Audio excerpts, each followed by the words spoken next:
Yeah, let's go.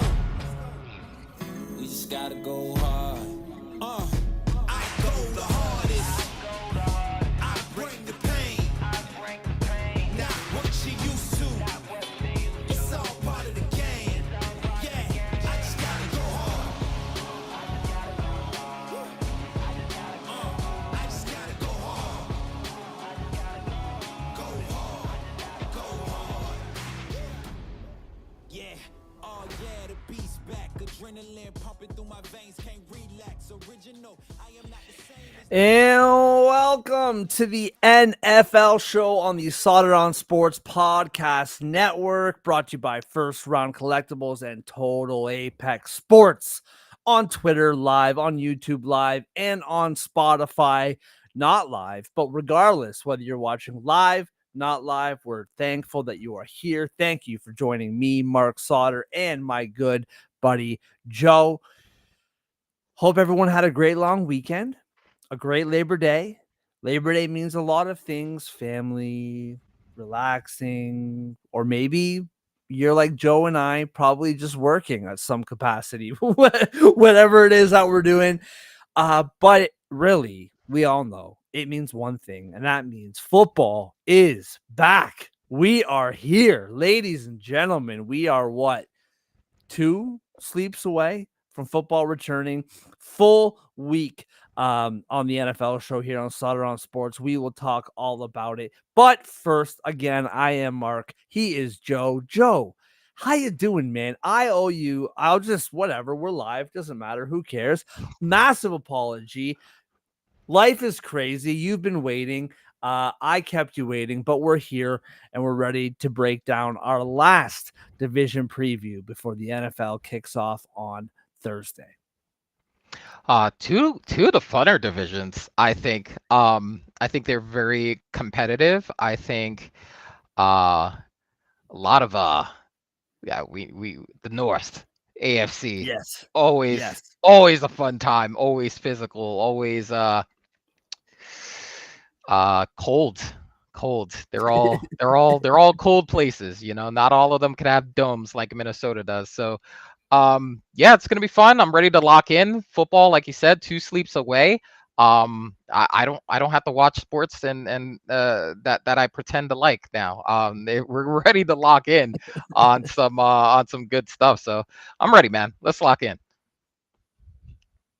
Yeah, let's do it, man. I don't know about you, bro, but like for me, like the hockey season ends and for you, I know that you follow hockey as well, but like Mhm. basketball's over and baseball's underway and whatever. I don't know, man. I like open my eyes and all of a sudden it's like a week left in the summer. And Yeah. now it's September. Like usually I'm craving for the NFL in like mid-July. But like for Yeah. whatever reason, I just like woke up one day and boom, we're here. So yeah, we're gonna get into our last division preview. We are going to do a show on Wednesday and on Thursday. That's not a typical thing, but it's the first week of the NFL season. We thought we'd do something special. Tomorrow we are going to do an over under draft. I have another guy may join us. I won't say his name in case it doesn't happen, but it might be a couple more than just the two of us. But regardless, you and me will be here. We have done every division in the National Football League, and now we're going to recap with our favorite over-unders, and we're going to do it draft style. So we'll pick our whatever favorite, and there's a couple little kinks to work out, but we'll figure it out. And then Thursday, we'll do a full betting preview for week 1 of the NFL, including the Thursday nighter. So hope everyone joins us for that. That's going to be a lot of fun leading up to kickoff of my Philadelphia Eagles taking on the Dallas Cowboys. So without further ado, let's dive in, starting with the AFC North. This is going to say South, isn't it? It will. That's okay. I'll fix it right off the bat here. AFC North. Joe, as we always do, and by always, I mean the 3 times that we've done this, heading into 2025, your AFC North storylines that you're keeping an eye on. We're a few days away, bro. What do you got? Listen, I'd love to say that Aaron Rodgers being in Pittsburgh is going to be a cool thing, and they're going to do amazing things. But I mean, there isn't any other story that matters in this division, but if Lamar will finally get to the dance. Yeah. It's the same conversation that we have with Josh Allen in Buffalo. They're at the point with their accolades now that they now have an MVP. They now have had some playoff success. They are perennially good in the regular season.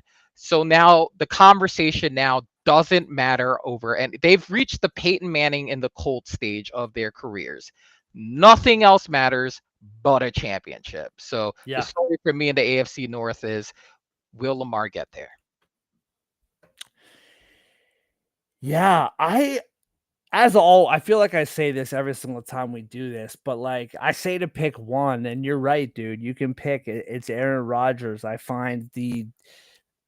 mean, Cleveland is just always interesting in like a car crash kind of way. Like you're driving by and you're Valid. like, what's happening over there? Oh, I'm what? listening, dude, I'm Yeah. listening to a podcast today and they're talking about like if you because they're throwing out like long shot bets like Yeah. Joe Flacco leading the division in passing yards, right?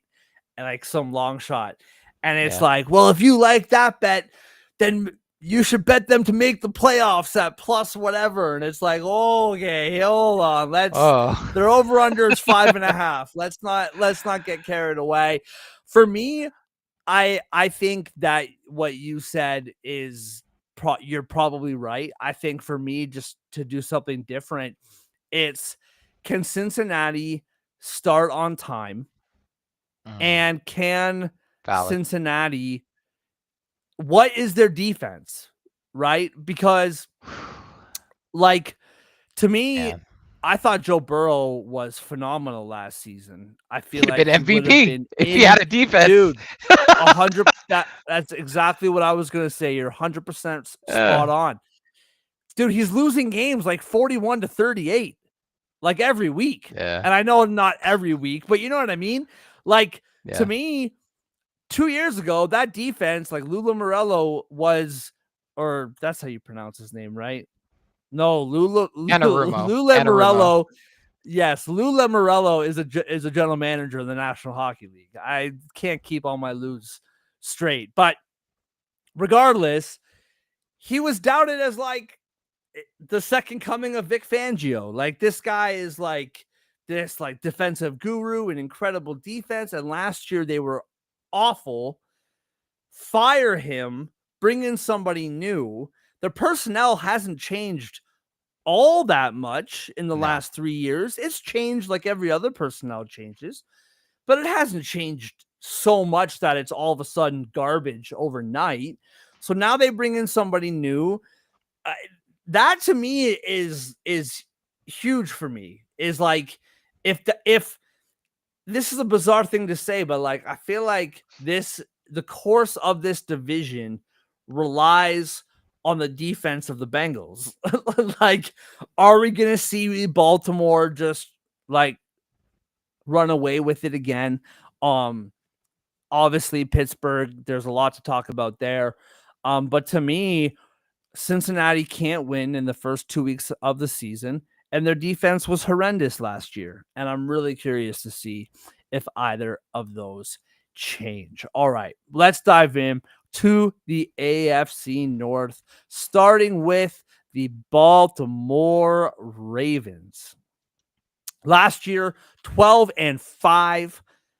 11.5 wins is the total. One of 4 teams to have a total of 11.5 Like I said, 12-5 last year, 11.5 is the total this year, plus 650 to win the Super Bowl this year, up there with the favorites as far as the win total goes, the Super Bowl odds go. Joe, what do you got for the 2025 Baltimore Ravens? All right. Well, I'll say this. I would have wanted a little bit more focus on the pass rush. I think it was an issue for a majority of last year, and it just exacerbated by the leaky faucet that was their secondary for the first half of the season. So Yep. I would have loved to see a little bit of emphasis been focused there. Listen, Kyle Van Noy, solid, right? And especially in the role that he's in, where he's just a situational pass rusher. Listen, he's got one job: go get the QB. And since he's been focused in that role, his career's kind of like shifted a little bit towards the north end. If they had have figured this out sooner, if Belichick Jr., formerly formerly the head coach of the Detroit Lions, if he had have figured out, if Patricia would have figured out that Cal Van Noy was just strictly a pass rusher, he'd have gotten more out of him in Detroit when he was over there. But Baltimore figured it out, and they put him in a role, put him in a position to succeed. So, is he going to be able to carry this defense as far as pass rushing is concerned? I don't know. He's getting up there, long in the tooth, but he's still effective in the spots that he's doing. Now, what I will say, the secondary much improved, right? We got Malachi Starks, who's going to start opposite Kyle Hamilton in the safety, the recently buku paid Kyle Hamilton, who's rolling in some new money, reset the safety market. Shout out to him. And they got Jair Alexander on the cheap. So I think with those two additions, they shouldn't be a leaky faucet back there. I think addition by subtraction with Brandon Stevens leaving, in comes in Jair Alexander, I think will definitely help. And listen, huge fan of Chuck Pagano, and putting him on the staff specifically to help the secondary, I think is really going to help them defensively. That O-line, brother. That O-line, outside of Ronnie Stanley and Tyler Linderbaum, I'm a little worried. But one thing that they do have in their favor is that whole line, homegrown talent. They've been there. They know the system. There's not much of a learning curve as far as what they're doing offensively, because everyone on that front line who's scheduled to start are all Baltimore draft picks. So if there's a saving grace here, is that line should have a little bit of continuity, a little bit of familiarity with the offense that they're going to be running. They might be better than they were last year, but they were bottom 4 last year. Let's be honest. So, as far as protecting the passer, so listen, if they run the ball 40 times a game, and Lamar looks like he did last year, they should be 12-5 again and hosting an AFC Championship game, if the defense is not the leaky faucet it was last year.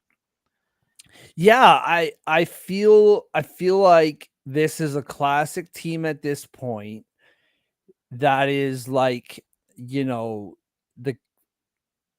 the Toronto Maple Leafs when it comes to hockey, like the Buffalo Bills, like the Dallas Cowboys before. They were awful last year and probably awful again, or at least not good this year. Just one of those teams. And the negative side of what, say, Kansas City is, where it's like the regular season just doesn't really matter anymore. Yeah. It's like, you're 100% right. I mean, we'll go through the schedule. Like, to me, just without even looking at it, 11.5 seems very reasonable. Again, why wouldn't they go 12-5 again? To me, I just, it's Lamar in the playoffs. Like, what player? Because Josh Allen is still Josh Allen in the playoffs for the most part. Agreed. For the most part. He just happens to play Patrick Mahomes all the time. And I know, like, whatever. So to me, it's like, I I agree with you on that. I think the one question for me besides the O-line on offense is like Mark Andrews.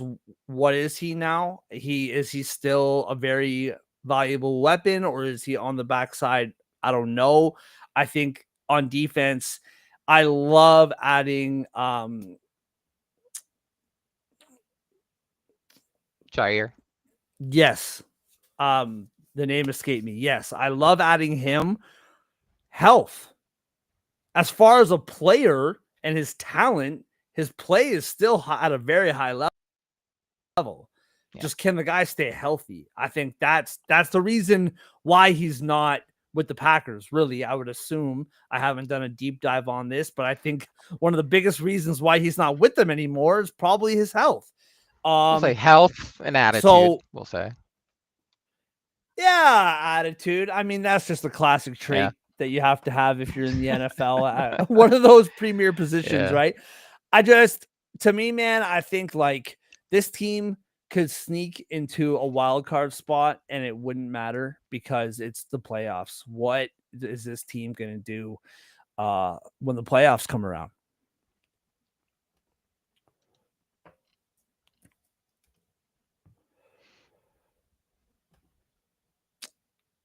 All right. My apologies. We'll go to the schedule now. While I'm loading up this schedule, like, do you think there is anything left for them to prove when it comes to the regular season? Because I just don't.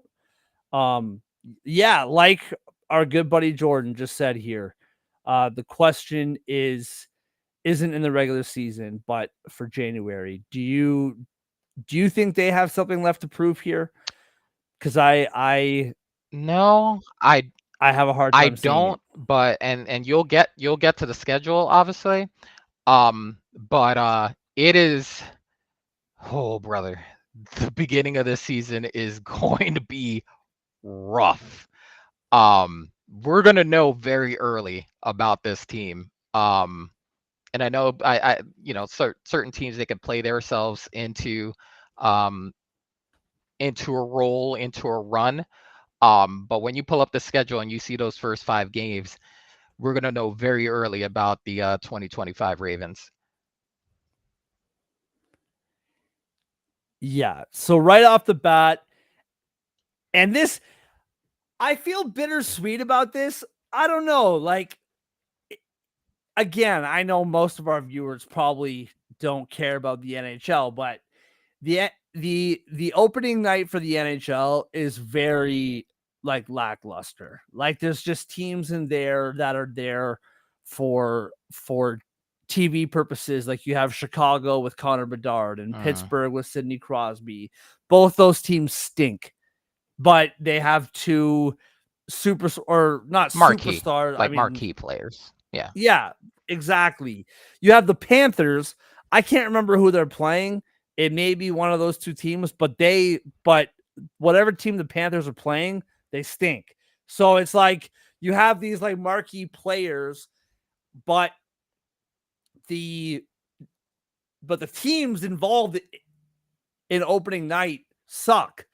But then the NFL opening night, Sunday night is Bills Ravens. Like, you cannot get better than that. Banger. But to me, it's like right off the bat, like, can we not save this for like a freezing cold night in November or December? Like, do we need that right off the bat?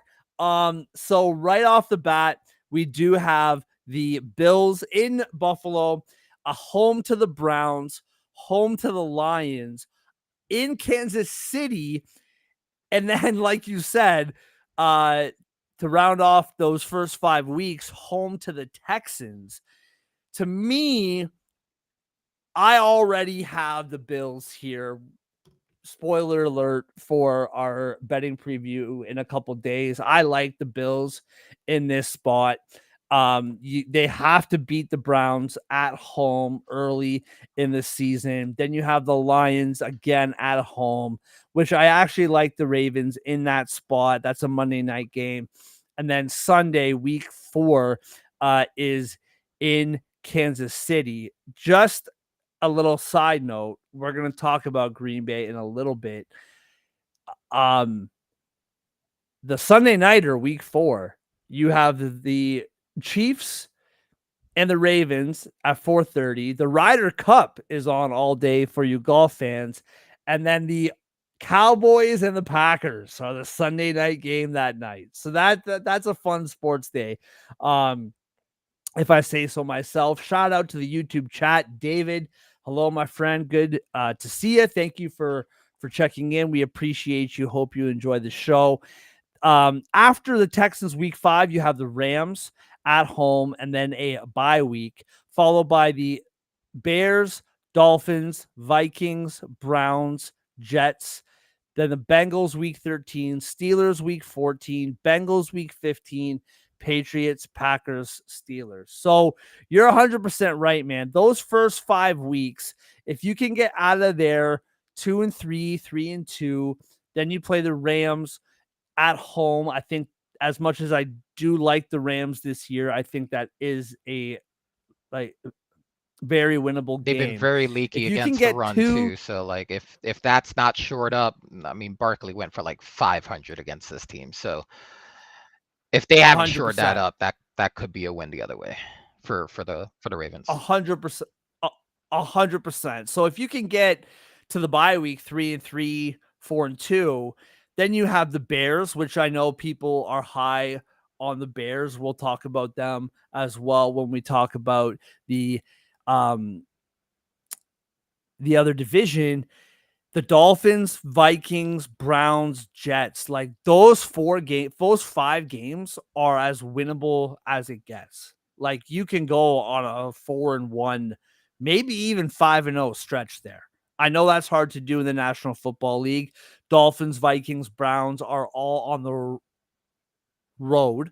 So you have 2 home games there. Sandwiched in between there is 3 road games. Then it gets tricky again. You got the Bengals, Steelers, Bengals, and then the Patriots, the Packers, the Steelers. To me, I know I said 12 wins, but now that you kind of look at that, like break that down, it does feel like a 10-11 win season.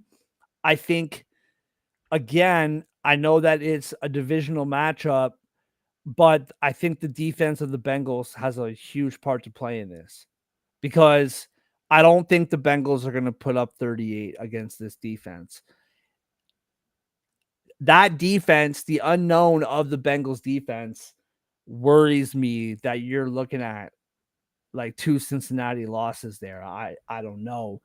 But that literally could be the difference between the over or the under here. Yeah, honestly, the fact that they backloaded the divisional games is very interesting to me. That's why I say they're going to be tested really early. And then divisional games, they're just hard by nature. I mean, we saw a game where Jameis was going up against Russell Wilson, and you thought for sure, oh yeah, this is gonna be the Steelers all day, and all of a sudden Jameis is cooking. I mean, cooking. And you're just like, what is happening? What is happening right now? And then all of a sudden there's an L up there, and you're just like, man. So that's why you can't really predict the North as far as the when they face each other, because it's especially if they have nothing to play for, like those divisional games late in the season, that becomes their Super Bowl to just ruin your day. And so yeah, on a random Thursday night where Jameis saw snow for the first time, and he was very excited about it. He was very excited about it. Oh, dude, what a and guy. now he's playing for the Giants, and he's going to see snow all the time. All the time. A lot of snow. But yeah, so I think honestly, I think you're very right there. I think those divisional games late in the season are going to play a part whether they hit that over under number or not.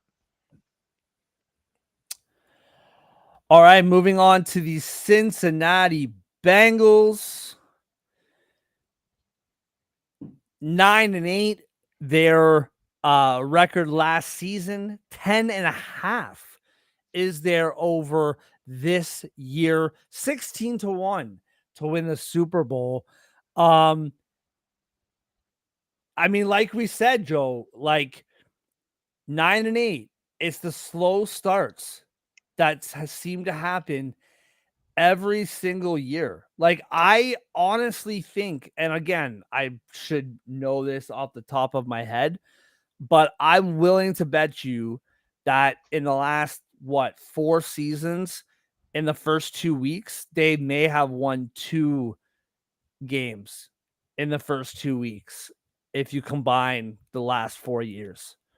I don't know that number off the top of my head, but the slow starts that killed them last year. Now, yes, the defense, and we'll talk about it, but the inability for this team to start their season on time, it cost them a playoff spot. I'd be curious to hear what you have to say about that. But without further ado, Joe, what do you got with the Cincinnati Bengals starting? I keep saying in September, but we're here, baby, We are starting on here. Sunday. Listen, honestly, if you think about it, they fought themselves back into the picture late in the season to where they They did. needed some Yep. help to get in. But if they simply just win the opener against the Patriots, they probably get in on their own merit. So Yep. to your speaking about them starting slow, that's been their Achilles heel. And ever since Jesse Bates left that secondary and went to Atlanta, that secondary just hasn't been the same. You just see how leaky that defense is on the secondary, on the back end, on the very back end, specifically the safeties. Um, I think what really hurt them last year is because of how leaky their safeties are. When the corners take the risks on their one-on-one matchup and miss, safeties are nowhere to be found. And what's happening? Someone's going over the top of them game after game, and it's just a shootout every time they get out there. So, um, like you said, the personnel, is it completely different? Not really. And now they did the only thing they could do, which was change the coaching. And so Lou Anarumo is now coaching the defense in Indy. In comes in Al Golden. And I don't, with the personnel not different, I don't know what's gonna happen. I don't know if Al's just gonna scheme them up. But I can tell you they have a very pissed off defensive end who's gonna take his $14 million pay raise and do his job because that's what he does. The guy just gets after the quarterback, and that's great. But there's not a single solitary person outside of that I feel confident about in that defense. And that's going to be a huge problem heading into the season. CTB had some pretty cool picks, pretty highlight reel picks. And then outside of that, you see him get cooked. Jermaine Pratt, no longer on the team. So they've gone a little bit younger on the defensive side. Logan Wilson's going to be manning the middle. We'll see how that works. Oren Burks that they got, veteran guy, not a very splashy guy, just a solid vet. But I don't expect too much from him. So it's like, okay, what happens now? They needed to hit on their draft picks, and they better hope that Shamar Stewart is the dude, because he's going to be opposite Trey Hendrickson. And if they can even remotely put a consistent pass rush with just the 4, well, then maybe they got a shot to hold on the back end. But if they have to blitz, it's going to leave that secondary exposed, and I have zero faith in them in that aspect. Offense should be solid. I love their pieces. Don't love their offensive line. Their offensive line, I'm going to tell you, is probably going to be bottom 4 again. And it's crazy with as much money they're paying Orlando Brown Jr. to be the left tackle. Crazy. Him and Mims are quite possibly the worst, if not second or third worst tackle tandem in the league. So in a division that has TJ Watt, Alex Highsmith, Myles Garrett, that's a problem. That is a huge problem. But the skill positions will be there, like Chase Brown, 1,000-yard back, not really good as a pass catcher though. In comes back, Samaje Perine, who's averaged like maybe 40, 45 catches a year for the last 3 years. He's going to be solid on third Yeah. downs, was solid for KC when Yeah. he was in there for the spell. So the offense theoretically should be great again. Defense should be ass again. So we'll see what that gets them. And I mean, that's what I'm so curious about, man, is like full disclosure, I will show my cards here. You know more about like this new DC than I do. You like, I'm not here playing pretend like I know everything about this guy. That's what I'm really curious about, is like, you basically changed nothing. So that tells me that you believe that what you need is a new voice or new scheme or whatever. And is that going to be, like we said, man, 3 years ago, this defense was pretty darn good. And then last year it was garbage. This year, brand new DC. Is that, if your questions on the offensive side of the football, completely real, completely get it. I just, you have Chase Brown, like you said. I think what you said about Perine is 100% right. That's why they brought him in. When you got Chase and Higgins on either side of the football field, Exactly. like, it's just, this offense is going to cook again. Should be good. It should be great. The funny thing about the O-line, and I think this is just my opinion, I don't disagree with what you said about the O-line. I think you're 100% correct. However, I'm not worried about it. And the only thing that worries me about it is Joe Burrow's health, right? That's the guy gets hurt seemingly every year. That's the concern. But if you take away that, which I know that's a large thing to take away. Yeah. But this guy has gotten 4,500 yards with a bad O-line like every year. He made it to the Super Bowl a couple weeks after getting sacked 8 times in the divisional round game. 8 times in a playoff game. They win in the AFC, lose inevitably in the Super Bowl. That to me is like, okay, yeah, I'm worried about the O-line, but he just seems to do it anyway. And the one time that they went on a like deep playoff run, he got his butt kicked that day too. Like Under that. siege. So yeah, valid. I don't disagree with you. I think it's a problem, but if he can stay healthy, he's shown us he can deal with it. Now, does that mean that it's just like, oh, it's fine, no big deal? He gets sacked 8 times every game. No, of course they need to be better. But hey, man, Joe Burrow has proven he can do it. Now, with what you said about the defense, that's the big thing. Is all they needed was a DC? Is that the only thing? Because if it is, then theoretically this defense should be pretty good again. Let's move on to the schedule. Where are we here? At Browns to start it off, which to me is like, I don't know. We're going to talk about it on Thursday. Just based on history, I feel like I'm going to buy in on the Bengals losing this game. I haven't seen the week 1 line. But just history is just hammer the Browns in this spot. But the Browns home hosting the Bengals. Week 2, the Bengals are home to the Jags. Then they're on the road in Minnesota. Then on the road in Denver. Then they host the Lions. That's the first 5 games. Then they're on the road against the Packers, Steelers, Jets, Bears. Those 3 weeks before the bye, all at home. So right there, your first 9 games, Browns, Jags, I'm putting that 1-1. Vikings 2-1. Broncos 2-2.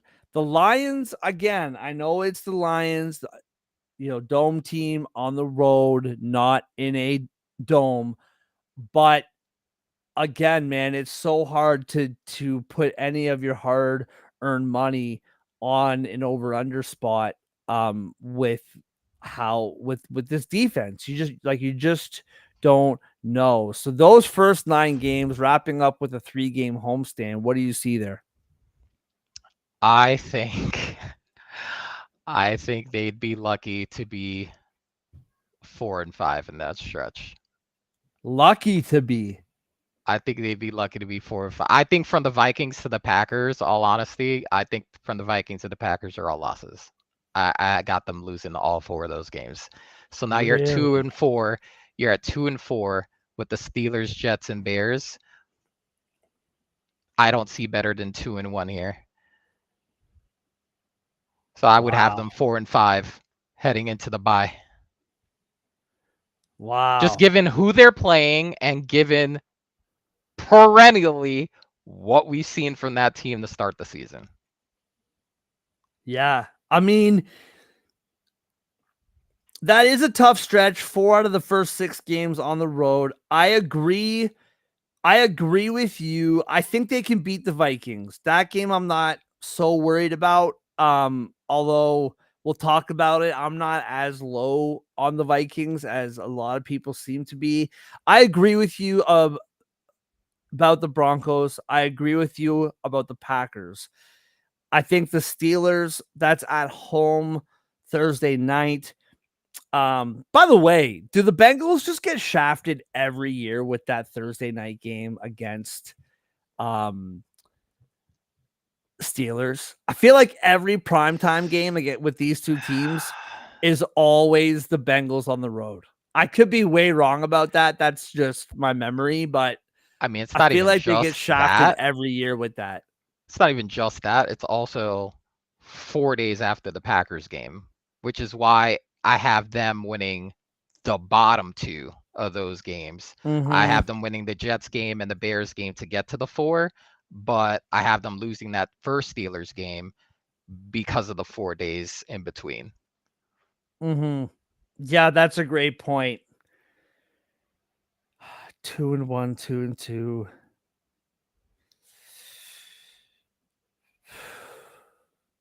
Yeah, you're right. I mean, I would say 5 or 4, 5 and Yeah. 4, or 4 and 5. Right? Yeah. I would agree with you on that. Like, for example, I know that the Lions defense is pretty good, but I think the Bengals can score on that defense, no problem. Not no problem, but I think they can score on them. But what's that defense like? Because if the defense sucks, then that's a 41-38 game. That has 41-38 written all over it again, right? Yeah. So that's the interesting part. Talking about Pittsburgh after the bye in Pittsburgh, I think that's a tough spot. I know if you pick them to lose to Pittsburgh in week 7, the odds of them getting swept by Pittsburgh, you would expect a split there. However, even though they're off a bye in Pittsburgh, is a tough spot. Home to New England, on the road, back to back, Ravens, Bills, and then you're home to the Ravens. So in 3 weeks, you get Ravens, Bills, Ravens. I think the end of the season, this is where they can get their wins, right? You have Dolphins, Cardinals, although I do like the Cardinals this year, and the Browns. And so let's say 5-4 coming out of the bye, 5-5, 6-5, 6-6, 6-7, 7-7. Let's say that you split the Ravens, right? 7-7 going into the last 3 games of the season. This is where they have to basically sweep that whole bottom quadrant. I'm with you, man. I'm leaning towards the idea that all they needed was a new coordinator and Joe Burrow and his compadres are going to go off. I'm with you. The schedule is tough. And even if they do what I just said and win those last 3 games or whatever, I'm with you. 10-7. They may make the playoffs still. 10-7 can make the playoffs. Absolutely. But I think they're squeaking just under that number. Yeah, I have them 9-8 or 8-9, me personally, with that Really, defense. I don't have confidence in the back end of that defense. I haven't had confidence in the back end of that defense for several years. Um, Something short of having double-digit sacks by both Trey Hendrickson and if Stewart's the guy, if he ends up being the dude, um, I just see that back end of the defense getting exposed. And their teams, even the teams that they should theoretically beat, you got the Dolphins and Tyreek. Like they're even some of the lower echelon teams have guys that can be past that secondary if they don't get to the quarterback. So it's dicey. I have them 9-8 is the best I'd give them, me personally.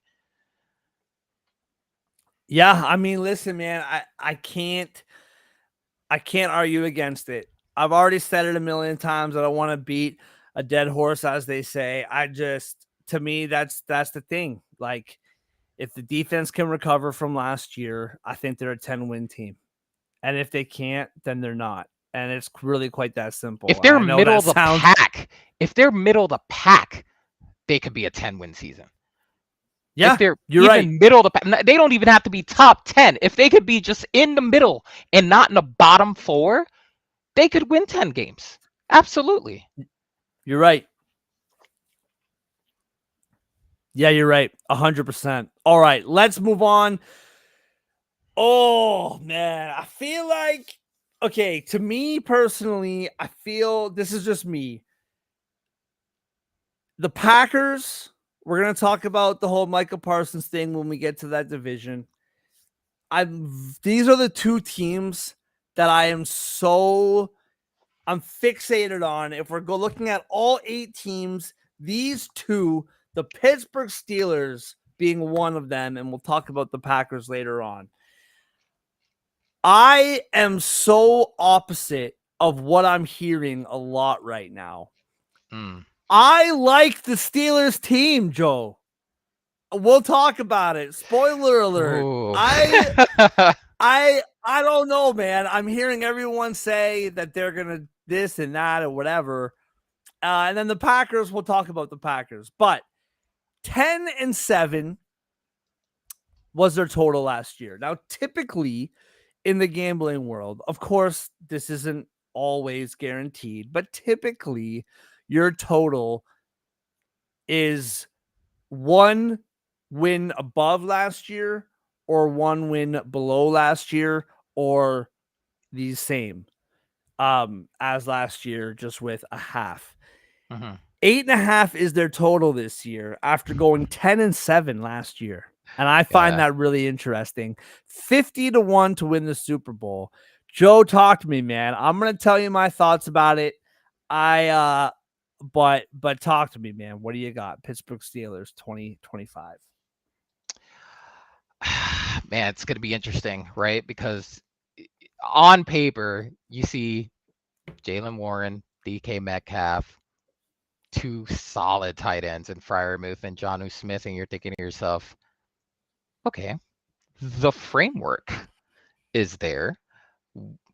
They're very high on Calvin Austin III. Now, this is a shout out to my boy Andrew, also with Total Apex. Like he said, listen, if DK gets a hangnail or messes up a hamstring and he's out for a couple of weeks, that this wide receiver room could quite possibly be worse than what Rodgers had to work with the Jets. And I'm looking at it. It's in front of my face, and I'm like, ooh. I'm like, wait a minute, right? Because I think the defense is going to be there. The defense is going to be there. Anytime you add guys like Jalen Ramsey and Darius Slay on the team, granted they did have to give up Fitzpatrick to get one of them. But anytime you're adding that to your secondary pool, like that's your 3-man, like JPJ, Joey Porter Jr., Jalen Ramsey, and Darius Slay are your 3 corners. Like, to me, on paper, they could lock it down, right? Yeah. Even if Ramsey's just like a little bit lesser version of himself, putting him in the nickel, I think, kind of like saves that a little bit. High on their linebackers, of course, right? You got Highsmith and Watt coming back, Patrick Queen. Defensive line, like Cameron Hayward, the stalwart, he's going to be doing damage. Don't love that Derek Harmon, their draft pick's already out for game 1. But I think for the when he's healthy, I think he's definitely going to help them. Defense, solid. Offense, I have a problem. I have a problem because Aaron Rodgers is not who he was, okay? And a lot of people are looking at his last season with the Jets like they looked at Russell Wilson's season with the Broncos before he was cut. Like, they're looking at it like, when you look at it on paper, like he wasn't that bad, right? And I think that's what a lot of people are looking at Rodgers' season last year. It's like, when you look at it on paper, a touchdown to interception ratio is solid. His accuracy, not his best, but they're trying to make excuses that this could work. And I'm not saying that he don't have the pieces to make it work. I do love Warren. I love Caleb Johnson. Too. Right? Sorry, Joel. So it's not just heard that me. a lot too. The TD ratio, the interception. Yeah. Yeah. I can't imagine them being better than 9-8 to me. Like, this for me feels like a 9-8 team tops. That's your ceiling, in my opinion. Short of Rodgers, capturing his 2-time COVID MVP in a bottle version of himself. I just don't see it. I don't see it. That man can't move anymore. And like, a lot of people say, oh, well, now he's another year removed from, but he took contact last year. Okay, so it's not like he had a whole nother year where he wasn't taking contact and healed. He had a whole other injuries that had nothing to do with the Achilles last year. So that whole, but he's now another year removed, like, that works for younger people. He's old as hell. The last time we saw Rodgers at like even remote health as far as his mobility was when he took out the flag in the first game of the season 2 years ago. That was the most mobile we've ever seen him. That was the most mobile he's been. That was peak Aaron Rodgers in this stage of his career movement. And I haven't seen him move like that since. What an American moment that was. Just running out with, dude. And who knew? I heard that was the last we'd see him move like that. I heard a Jets fan who's a podcaster saying, you know what, Jets fans, we need to just savor the feeling of that. Yeah. The Jets are going to suck for the rest of our lifetime, but that feeling of Aaron Rodgers coming out, dope. Let's just bottle up that feeling and hold it tight. So, okay. We're going to go through the schedule. I'm not saying this is a walk in the park. Your best case scenario, 9-8, still hits the over, right? That still hits the over. And Mike Tomlin is over 500, always. Squeaks by. This is my take. I hate that they are always scrounging their way into a playoff spot. I want them to burn this thing to the ground, start from ground zero, and not have Mason Rudolph always appear in a football game. Like, no offense to Mason Rudolph, probably a great guy. I'm just saying, like, always it's like all of a sudden Trubisky's out there. Like, I didn't even know he was on this team. Like, what is happening with this? Like, the quarterback room is just always... Now, if Aaron Rodgers goes down, which is a possibility, of course, with any quarterback, but especially Aaron Rodgers, you have Mason Rudolph and Skylar Thompson, who had heroic game, almost beat the Bills, wonderful. But listen, man, like that, I want this team to burn it to the ground. All right, that's me. There's there.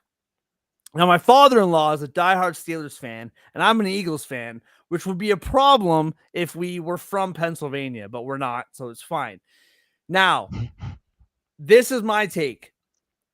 I am one of those people that you alluded to who says that Aaron Rodgers is 1 year removed from 2 years ago, right? Like the big injury and all that.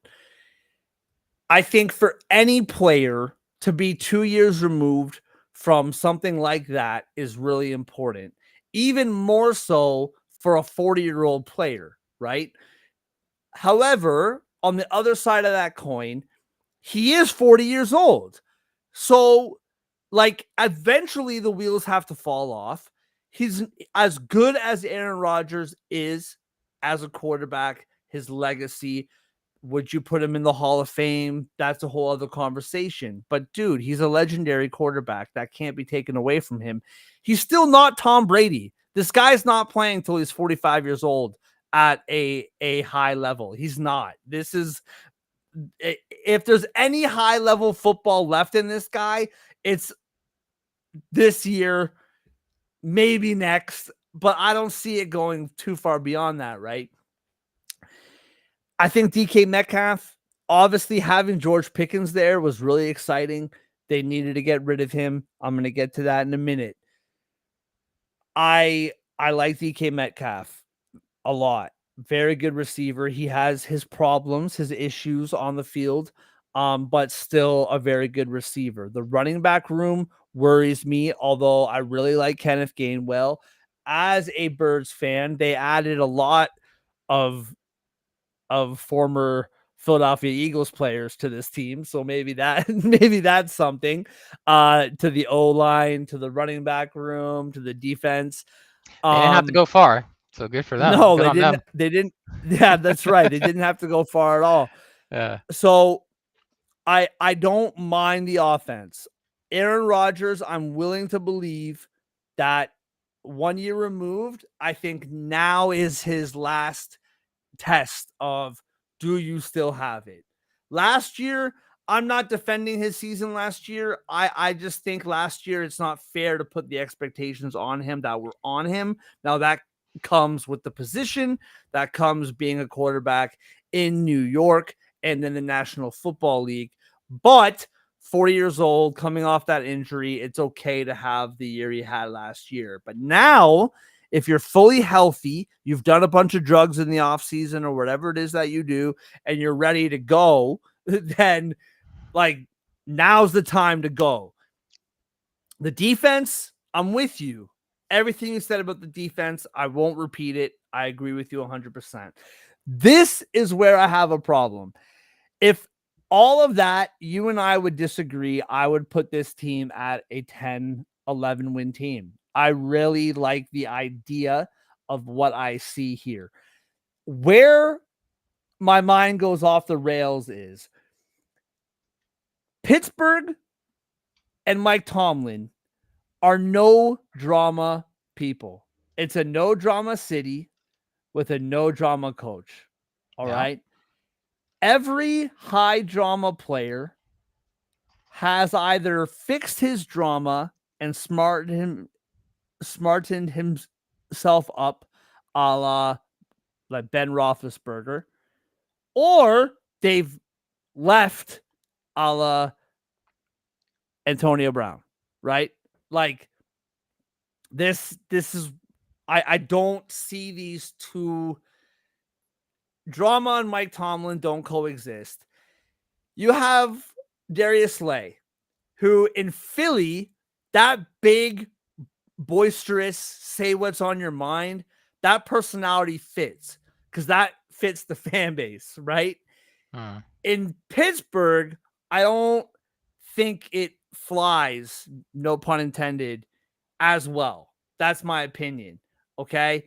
Then you have DK Metcalf, who's not the most diva wide receiver in the league, but he is still a diva in his own way. Diva tendencies. Yes. Diva tendencies, exactly. Yes.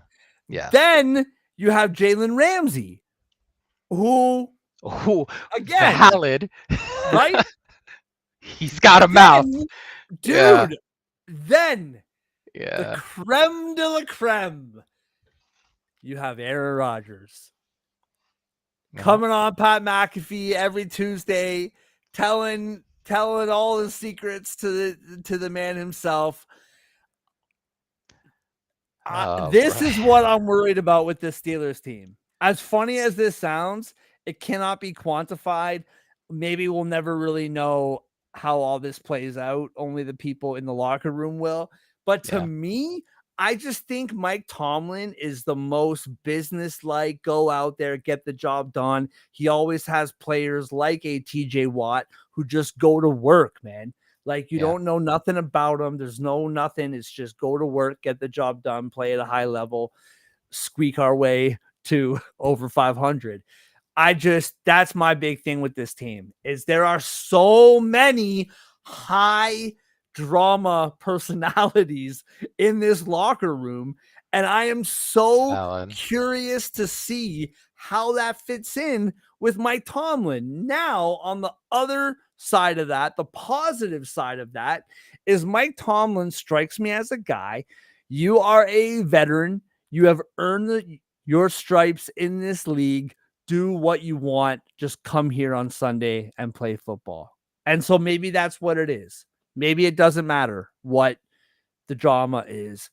You just show up on Sunday, get the job done. So that's my Steelers spiel. On the field, I actually kind of like what I see here, and I'm not overly concerned. I think what you're saying is valid, but to me, more so, has Mike Tomlin ever had this many drama queens in one locker room? I don't think he has. Like, you know, like you think about the glory days, like Hines Ward and all these guys, like they were just legends who just did what they did. But these guys can't keep their mouth shut. And I'm just curious what that's like in a Mike Tomlin world.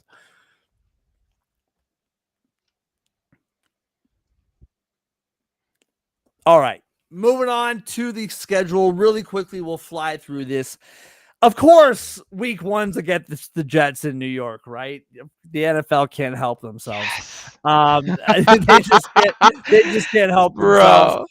Week two, home to Seattle. Week three, in New England against the Patriots. Week four is the Vikings. They have an early week 5 bye.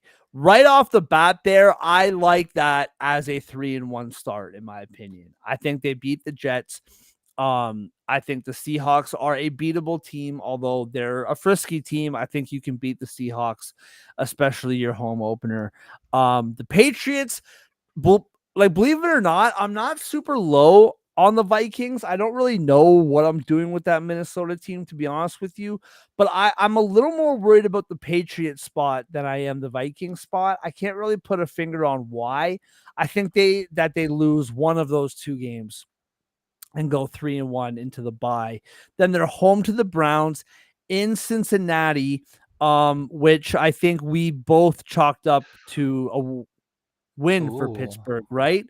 In the last stretch. So if they beat the Browns at home, beat Cincinnati, all of a sudden you're, 5-1. Packers at home, we can make that a loss, 5-2. Colts, you got to win that. You're at home. You're Mike Tomlin team. You got to beat the Colts. 6-2 all of a sudden. And I know this is like a best case scenario, but even remove, one of those wins, that's 5-3. Chargers, it's in LA. Steelers home game in Los Angeles. We can chalk that up to a loss.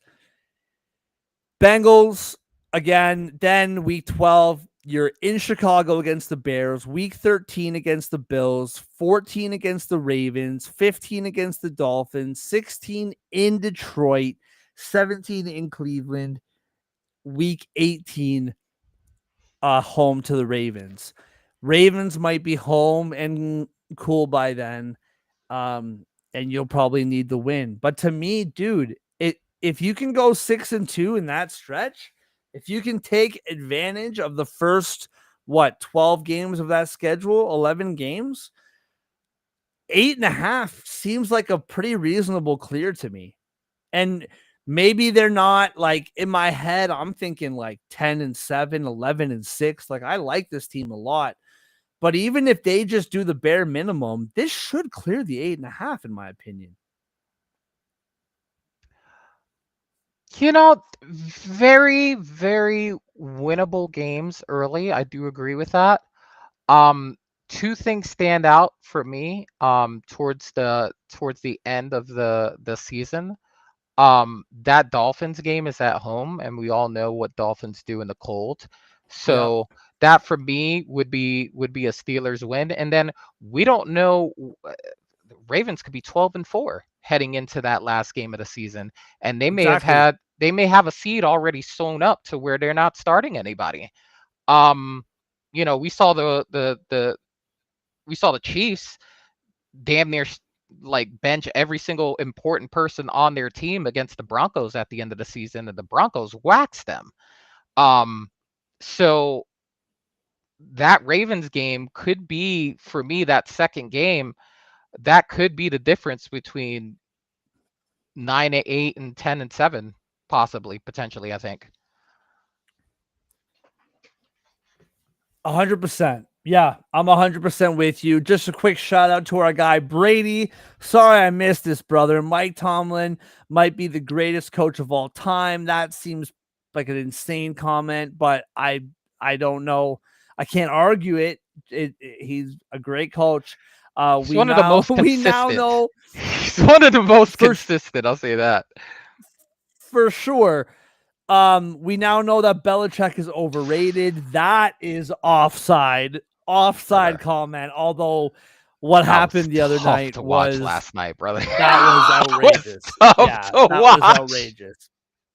Yeah, that was outrageous. I don't appreciate the broad. Now we don't have time to talk about this. I'll just say one thing. I don't appreciate the broadcast treating Jordan like his girlfriend Jordan, not Michael Jordan, who is also there. Yeah.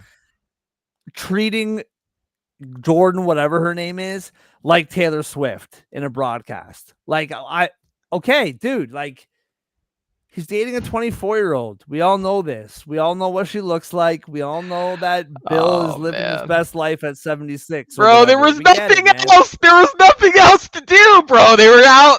They put up 40-something on him. What else are they going to do? The game was over. No. Joe, TCU is a good football team. Talk about TCU. They're good, man. Like, valid. They were in the national championship like 2 years ago. Like, what are we talking about? Valid. Oh my gosh. That quarterback was cooking.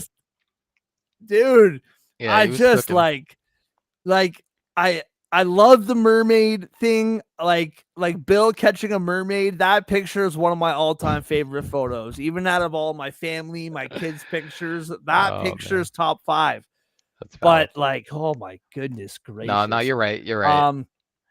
And has Andy Reid done anything without Patrick Mahomes? Yes, he has. A lot. Him and McNabb cooked for a while.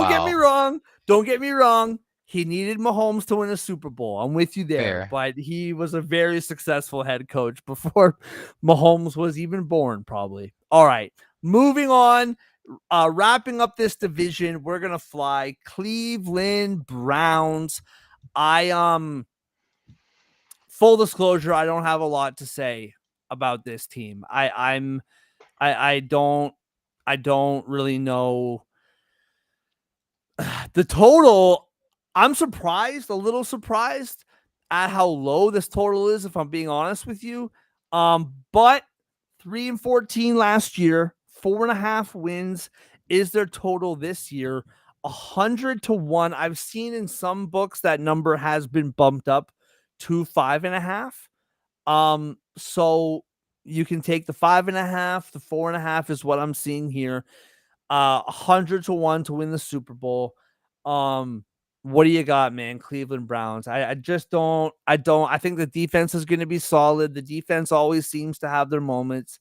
Um, the offense, like I like Judy. I just don't really know what we're doing. Like I don't really understand what we're doing. I think the Deshaun Watson experiment failed. Like everybody knew it would. bro. Everyone knew this wasn't going to work, except for the Honestly, guy who signed the $300 million check, who's the most important person in this whole equation. He didn't seem to realize what we all knew all along. Yeah, I don't know what I'm looking at, Joe. What do you got? Cleveland Browns, 4.5 is the total. on the outset, you think it's like slightly disrespectful, just That because was my you're first thinking thought. to yourself is like, are they that far removed from when Flacco took them to the playoffs and he threw like to the Right. Texans like every other possession? Um, Yeah, so that was tough. you're thinking to yourself, they can't be that bad, right? Like they can't be that bad. I do like their draft pick and Mason Graham manning the middle of the defensive line. They got a veteran and Malik Collins next to him. Myles Garrett is gonna you could pen him in for at least 14 sacks this year. The secondary should benefit from the fact that they'll be able to get to the quarterback. That offensive line not great. Batonio used to be really good. Wyatt Teller used to be really good. Outside of their left tackle, that whole every other position you're looking at 30 years old and up. So they're definitely going to be on they've definitely peaked as far as their offensive line. Yes. Their top talents. I think it's only downhill from here. Jack Conklin can't ever stay healthy. So how many starts are they going to get out of him? I just don't have trust in that. And because of that, Flacco, not exactly the fleetest of foot. Um, I may jokingly call him Footsteps Flacco, but there are no footsteps in Flacco. Just believe me when I say that. So, skill positions, I mean, they're okay. Jerome Ford, okay. Yep. Jerry Judy, when he has Flacco at quarterback, can cook. David Njoku, when Joe Flacco's the quarterback, look out.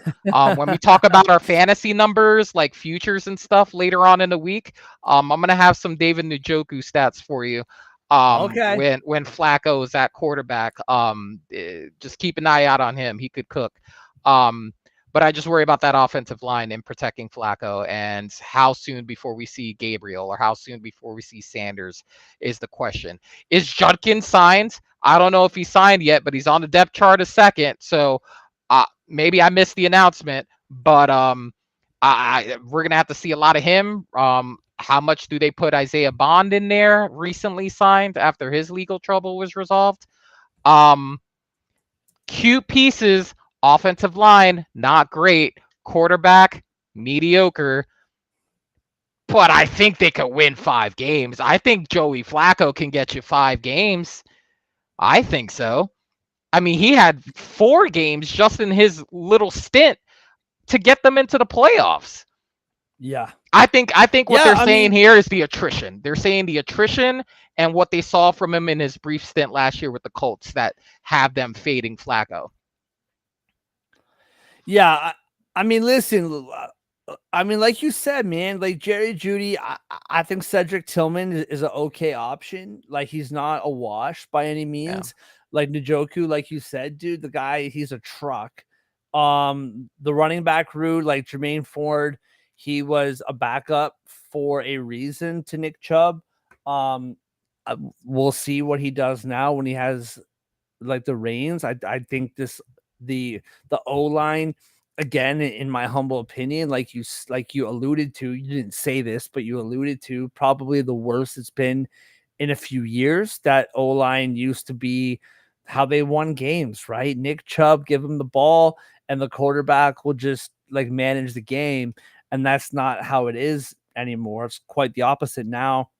Yeah. And on defense, yeah, man, I think you said all you need to say. I think, like, listen, Joe Flacco can still throw the ball. And if he can stay upright, that's the one thing with Aaron Rodgers is he has adapted throwing the ball quickly, right? And I think that's what we need to see here. Other than that, your quarterback room is literally 2 rookies. So you just got to pick one and go for it. I would be surprised if we don't see either rookie this season. But I would be pleasantly surprised. Quite honestly, I would love both of these quarterbacks just to sit and hang out and watch a professional do his thing. I think that would be super I agree. beneficial and hopefully have some winning football. Let's just dive right in.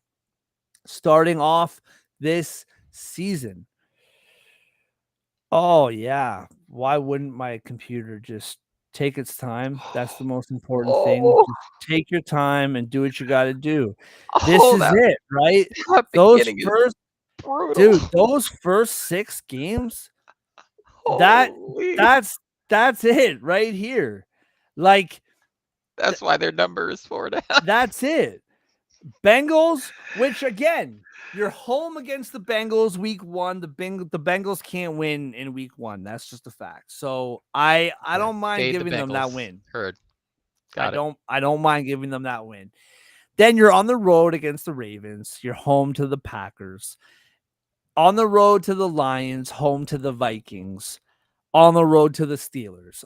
I don't mind giving them the Bengals win. Other than that, I mean, that's tough sledding, man. 1-5 start the season. Yeah. Then you're home to the Dolphins. Late in October. I honestly don't mind giving them the win there. I actually don't. We talked about the Dolphins, our very first show. That defense is highly concerning. If Joe Yeah. Flacco's still back there, that's the other thing, bro, is like, how do you bet on a total when you don't know who the quarterback's going to be week 7? You just don't. Like, is Joe Flacco going to start for half the season? What's that over under? How Yeah. many games is Joe Flacco going to start, right? What I do like about Joe Flacco starting and some of the pieces that they brought in over the offseason is they're clearly not just openly tanking. Like, they are trying to be respectful to the game and to the fans and say, we're going to do the best we can here. Like, this They is have a what, stadium to sell. Like they just got, I think yeah, they just got approval on either renovations or a new stadium in Cleveland. Like they need to put oof, up some W's. dude. So I'll give them a Dolphin. So we're at 2-5. Or wait, no, what are we at? Yeah, 2-5. Yeah, yeah. Then you are on the road against the Patriots. That's 2-6 in my opinion. Week 9 bye. Then you're on the road against the Jets. Sure, we'll give it to them. 3. What did I say? 3-5. We're 3-6 now. 3 and I think no. we're in 3-6. 3-6 now. 3-6. Ravens 3-7. Raiders 3-8. Niners. I can at home. I can see them giving the Niners a little bit of trouble. I don't. Again, if Joe Flacco's still playing, I don't love that defense for the Niners. So this is where the rubber meets the road, though. Let's just say that they lose that game. Just talking about the sheer total. Titans week 14 win that game. Now you're at 4. You got the Bears, the Bills, the Steelers, the Bengals to wrap up the season. You just got to figure out a way to win one of those games and you can get past that total. If I had confidence that Joe Flacco was starting all those games, I would lay a bet down on that over. But without knowing who the quarterback's going to be for the last half of the season, I just can't do it.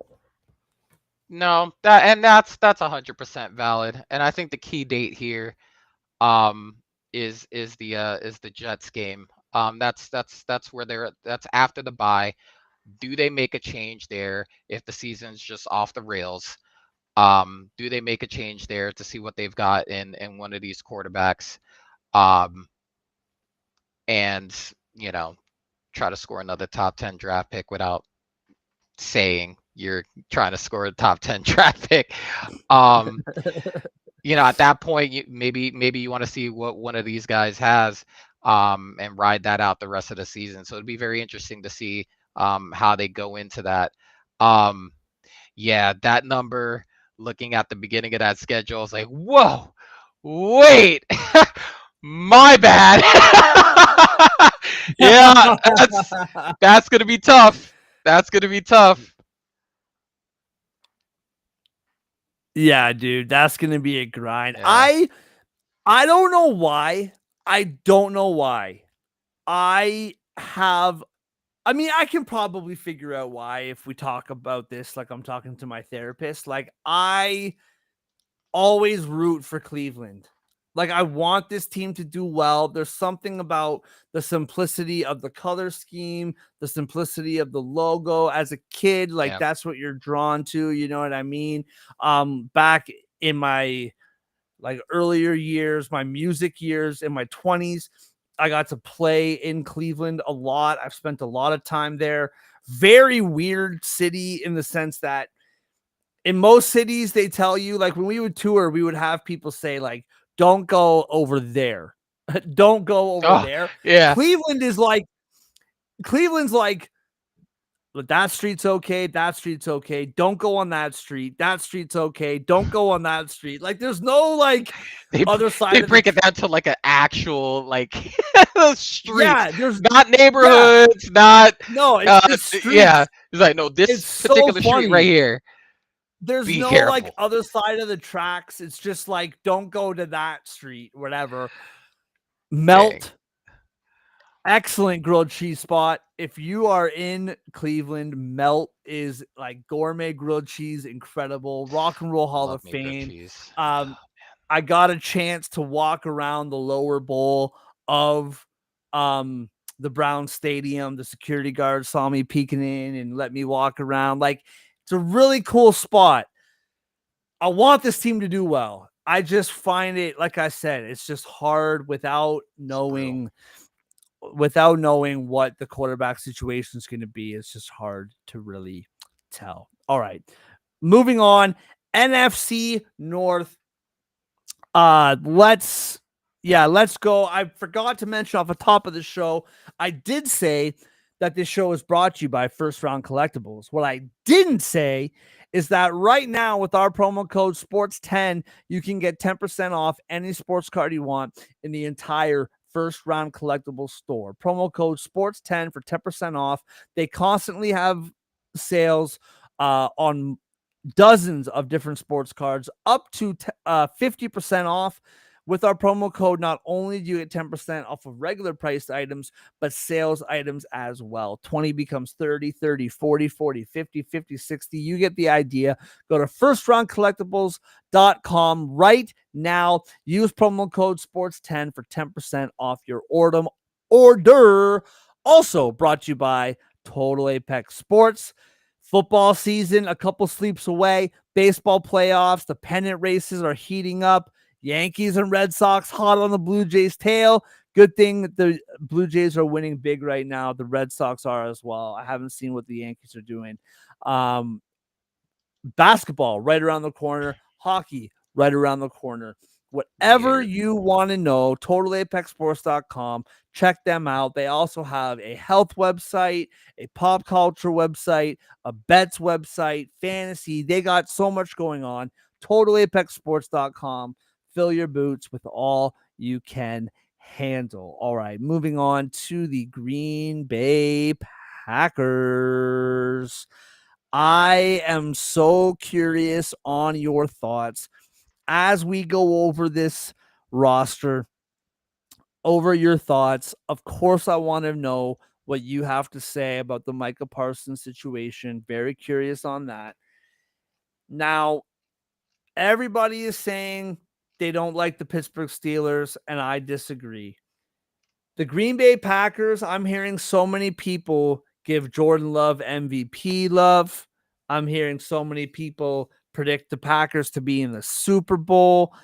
Obviously, a lot of this I heard before they got Micah Parsons. Now that they have him, that's huge. I'm just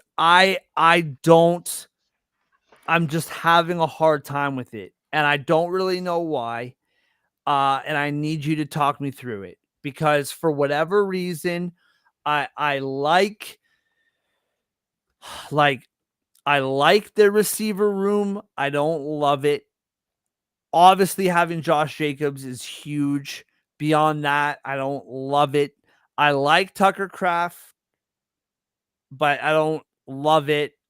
On the defensive side, they have a lot of good players. Obviously, Micah Parsons is like one of a kind, but I don't love it. I like Xavier McKinney. I see a lot of good, but I don't love it. And no pun intended.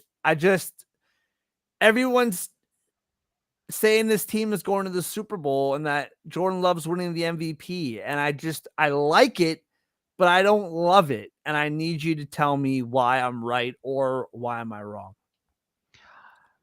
Listen, I think honestly, this for me is if you'd have asked me a week ago what the story of this division was going to be, I would have told you that it would have been, uh, do the Lions suffer a hangover with the disappointment that happened last season? I would have Right. led with that. That would have been my lead in. But with this trade, for me, the story now becomes, does this team take a step to where they're in the fight? Like remember last year, Minnesota and Denver and Detroit were toe to toe, and Green Bay was the clear third team behind the two of them. This season, that trade makes it very interesting because two things will make this team hit the upper echelon for me. If Jordan Love could A, stay healthy, and two, limit his turnovers, similar to what Josh Allen has been able to do the last couple of years.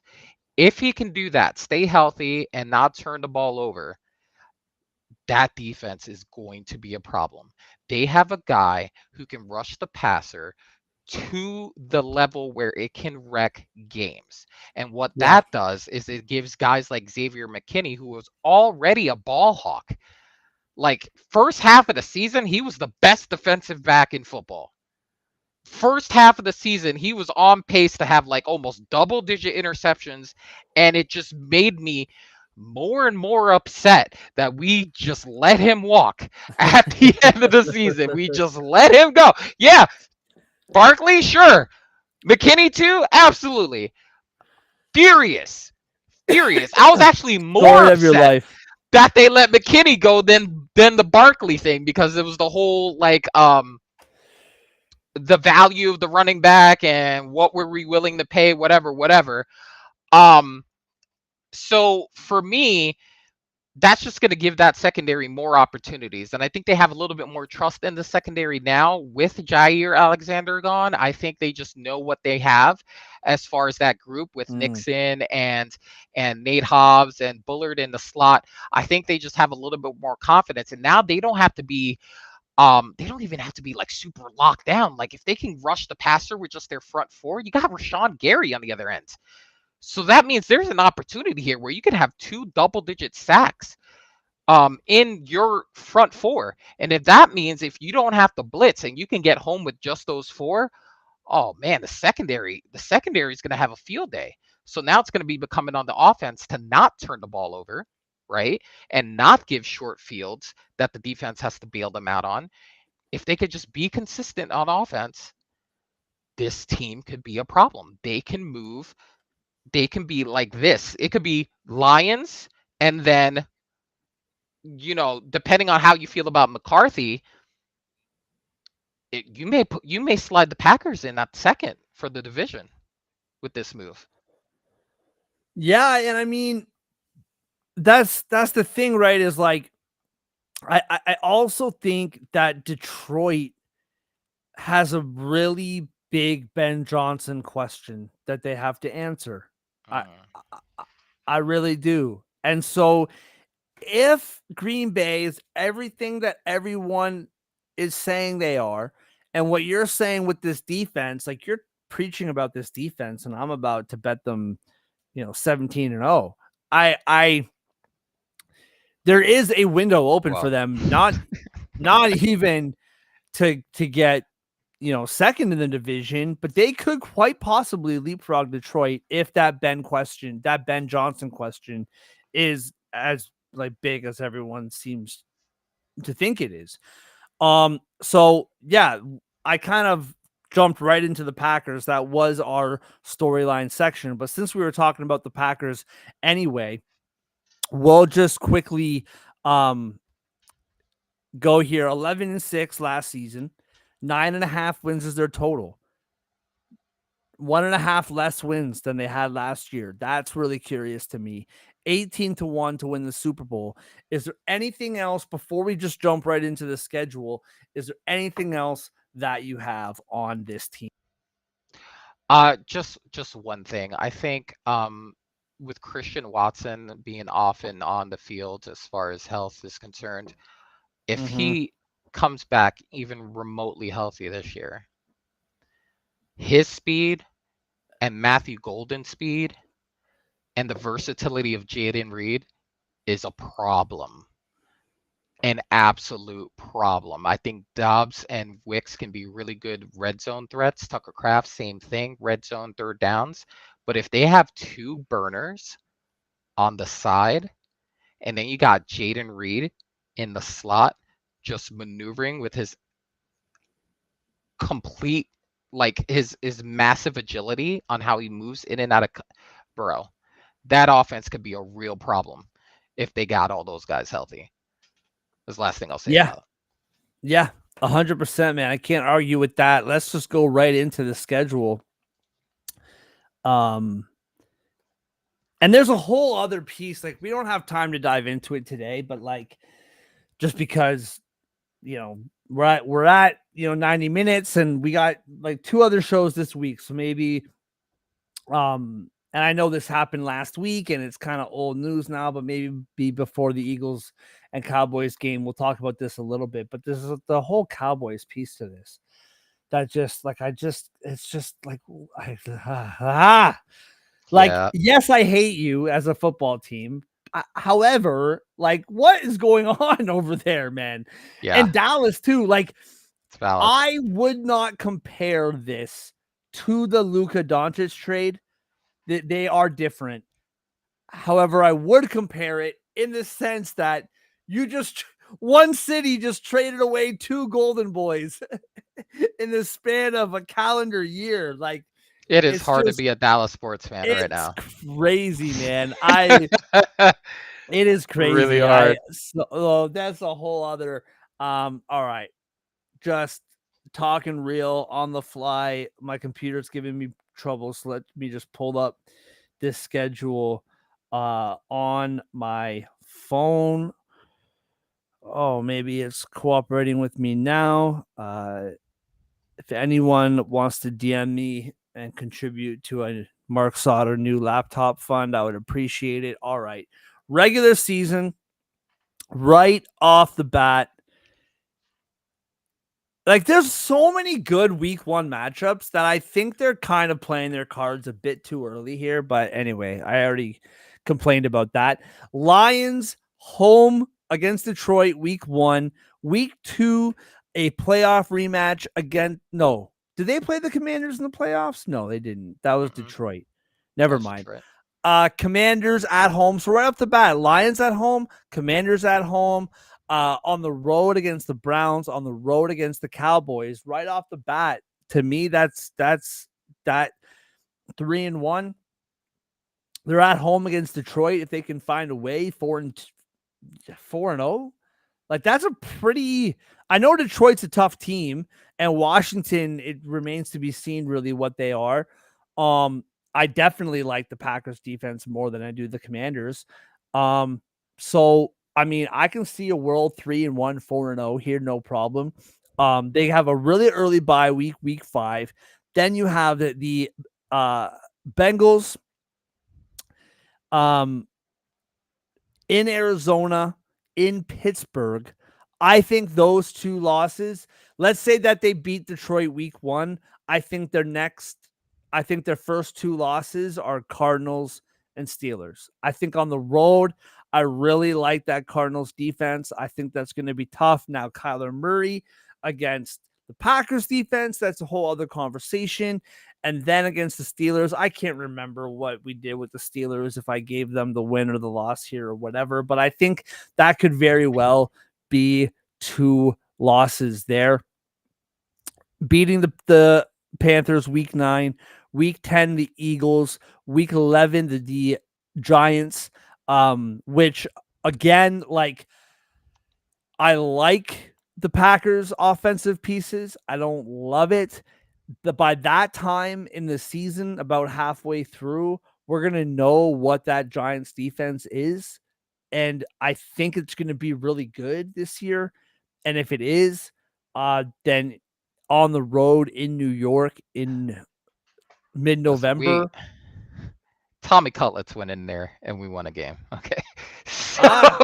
I'm just going to put that out there. Yeah, man. Tommy Cutlets went out there and won us a football game, right? I feel good about our team with a little bit better quarterback play.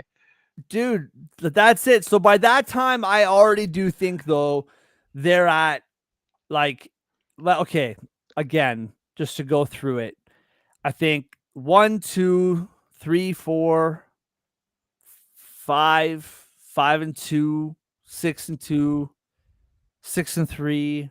Although the Eagles Monday night, that might be a Packers win there. Giants, Vikings. I think by week 13 they're at 6 or 7 wins. By that point, maybe 7, maybe 8. I don't know. I just think 9.5 is such a low number. It's the back half of the season that's really curious to me.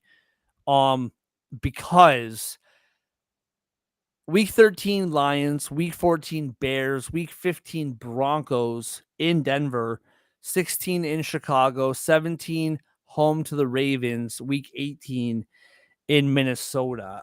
I can see 10-7. I can see 10-7, maybe 11-6, but I can see the over 9.5. I can see 10-7. I don't think it's more than that. It could be 9-8, but to me, I think 10-7 is a very reasonable thing. I feel like a lot of people are putting this team at a 12 win team, and I just have a hard time seeing it. Yeah, I'm not as high as far as like 12. But I definitely could see 10 or 11. I think a lot of it's going to come down to, like I said, Jordan Love's health and his ability to not turn the ball over. I think is going to play a huge role in that. I think the increase in the improvement in the defense is going to have them in a position to maybe hold leads more towards the end of the game. Like when they need a closeout drive or something like that, like, third downs, need to get to the quarterback. I think they got a guy who can get to the quarterback now. So I think for me, 10 solid. I'm not willing to go up to like 11 or 12. I think a lot of whether they hit this number or not is going to depend on do they split with the Lions? Do they split with the Bears? I'm not really high on Minnesota with the rookie quarterback. Second year quarterback, his first season behind center. So I think the division games are going to determine whether they get there. And I'll say why as far as Detroit's concerned and Chicago's concerned when we get to those 2 teams. But I think there's an opportunity to get to double digits for sure.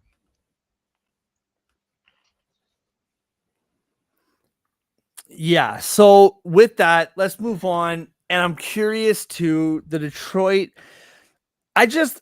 With this division specifically, I just feel like there's so many interesting narratives both on the positive and the negative.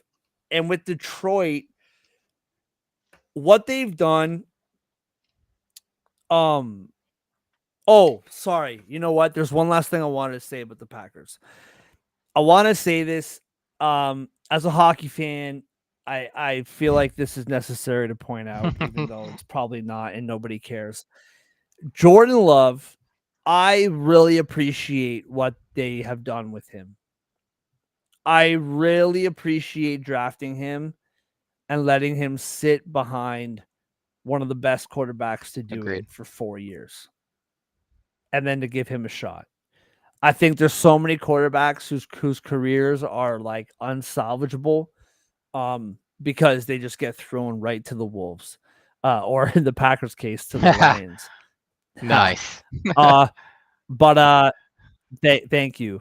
See what you did Dude, I'm there. telling you, man. Once you become a father, those jokes they just flow out of you. It's weird. Um, But I really appreciate that. I'm rooting for him. This is only his second year as a starter. You would think he's been in the league as a starter for like 4 or 5 years now because he has been in the league for so long. But I really appreciate what they did there. All right, Detroit. Um, One of the best turnaround stories over the last like handful of years. This is just terrific.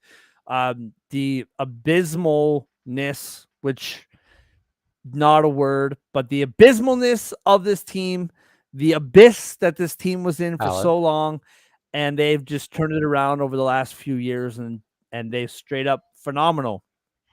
Last season, 15, let me get this right. Yeah, 15-2 last year, 10.5 wins is their total this year. 5 less wins and a half.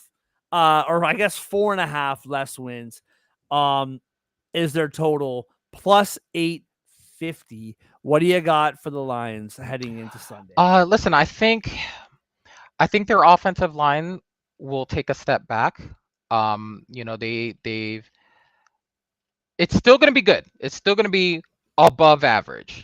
But I don't think you could lose a guy like Frank Ragnow, who's like the captain of the line, due to retirement, and then Kevin Zeitler next to him at right guard, and expect that the line is going to be as stout as it was last year. They're going to go with a rookie in one spot and one second year player in the other spot, more than likely. I think they're going to go Ratledge from Georgia at right guard, and then they're going to put Mahogany in the left guard position. And I think they will take a little bit of a step back.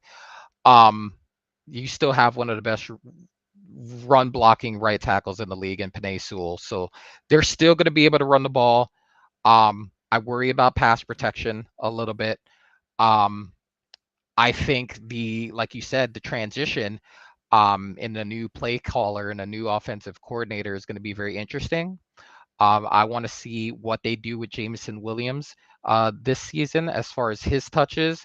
Do they get him in maybe some bubble screens, give him some more targets, get him out in space to use his speed? I think he can beat the brakes off of defense. I think he can get behind any secondary he wanted to. Um, I think he could be a problem. And then obviously you got Amon Ross St. Brown in the intermediate routes. Just such a great route runner. You could just easily pencil him in at 100 catches every year with how he runs routes. Yeah. Their offense should still be pretty stout. Defensively speaking, very interested to see what happens with this team when this team's healthy, right? Because they were literally running an infirmary for that defense last year, and they leaked all over the place.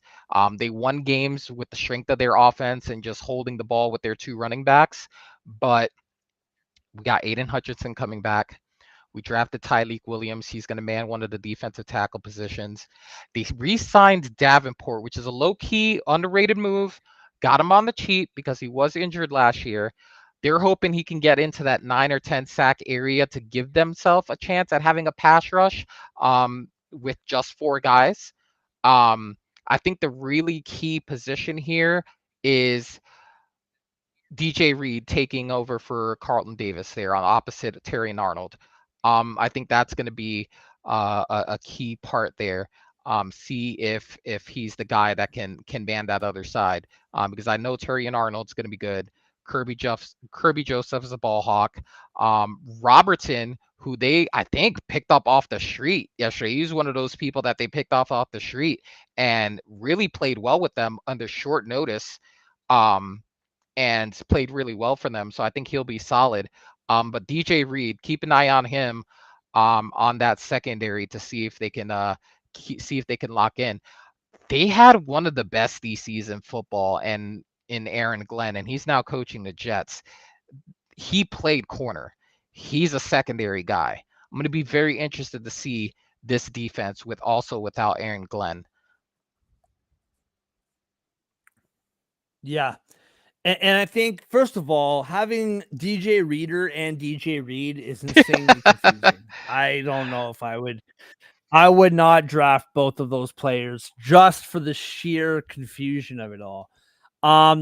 Yeah, dude, I mean, that's a really good point. I didn't even mention that is we dwell so much on the Ben Johnson side of it, but you're absolutely right, man. New DC as well.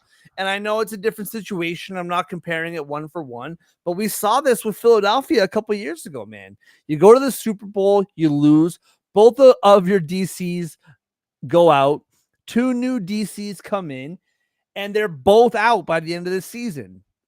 At one point in time, Matt Patricia was involved. So it's just, it'll be curious to see how that unfolds for Detroit. I'm not once again, I'm not saying it's a 1-for-1 comparison, but we did see something similar on offense. And this is where the Ben Johnson side of it comes in, is just because he's gone doesn't mean these guys have forgotten how to play football. Right. And they're like, right. But clearly his fingerprints was all over this offense, especially Jared Goff. But I mean, dude, like, okay, Jared Goff, good quarterback. We know what we got there. Some risk, some reward, but he has his moments where he'll just throw 5 touchdowns in a game randomly. Jamar Gibbs, St. Brown, Williams, Laporta, like David Montgomery as a backup RB, very serviceable last year. Like, this offense, as far as weapons go, they're loaded. Like, they, right off the top of my head, they have to be top 5 for sure. Just off, like once again, off the top of my head, you take away the quarterback and you just have those pieces. They're up there as one of the best offenses in the league. On defense, I'm right there with you, man. A new, like DC, Aiden Hutchinson's really interesting one because he's another one that everybody is just, like rewarding him the comeback player of the year. Everyone is just assuming this guy is going to be what he is, or like what he was before the injury. That was a brutal injury last year. And so who's to say he's all of a sudden just, going to be what he was? I'm not saying he won't be. I just think that's something to think about. But yeah, dude, I just think that the 2 new DCs is going to be a learning curve. That's hard to quantify when we're doing, over-unders, right? And looking at, it's like, how long does this learning curve last or whatever? We're just like, going by what's on paper and what we saw last year. But with that, let's dive right in. Regular season, like we said, Packers starting off, Bears. All right, here we go. Come on now. That Bears game will be interesting. This computer. Yeah, well, so Packers, Bears, Ravens, Browns, first 4 games. Week 5, Bengals, Chiefs, week 6. Bengals and Chiefs both on the road. Home to Tampa Bay, week 7. They have the bye week 8, Vikings and Commander week 9 and 10. That one's in Washington. Right off the bat, man, that's a tricky schedule. I gave the Packers the win in the last segment. Bears, they should be able to beat the Bears. I think the Bears have a lot of unknowns as well on the positive. Because as you alluded to when you said that Bears game should be interesting, that's where Ben Johnson is now. So that'll be interesting to see. I can see a 2-2, 3-1 start in those first 4 weeks. The Bengals in Cincinnati, the dust would have shaken off of them by then. I think they can win against either Cincinnati or Kansas City. I don't think they win both those games on the road. I think they can win one of them. Um, I I know it's at home. I really like Tampa Bay this year. I'm curious to see how that goes. Vikings probably will split against the Vikings, and I think they can beat the Commanders even if it is at home. So if we're saying, so I can see 4 or 5 wins in the first half of that of that schedule. I'm a shade higher. I have them 6-3 at the halfway mark. But I could very easily see 5-4 also, just depending on some matchups.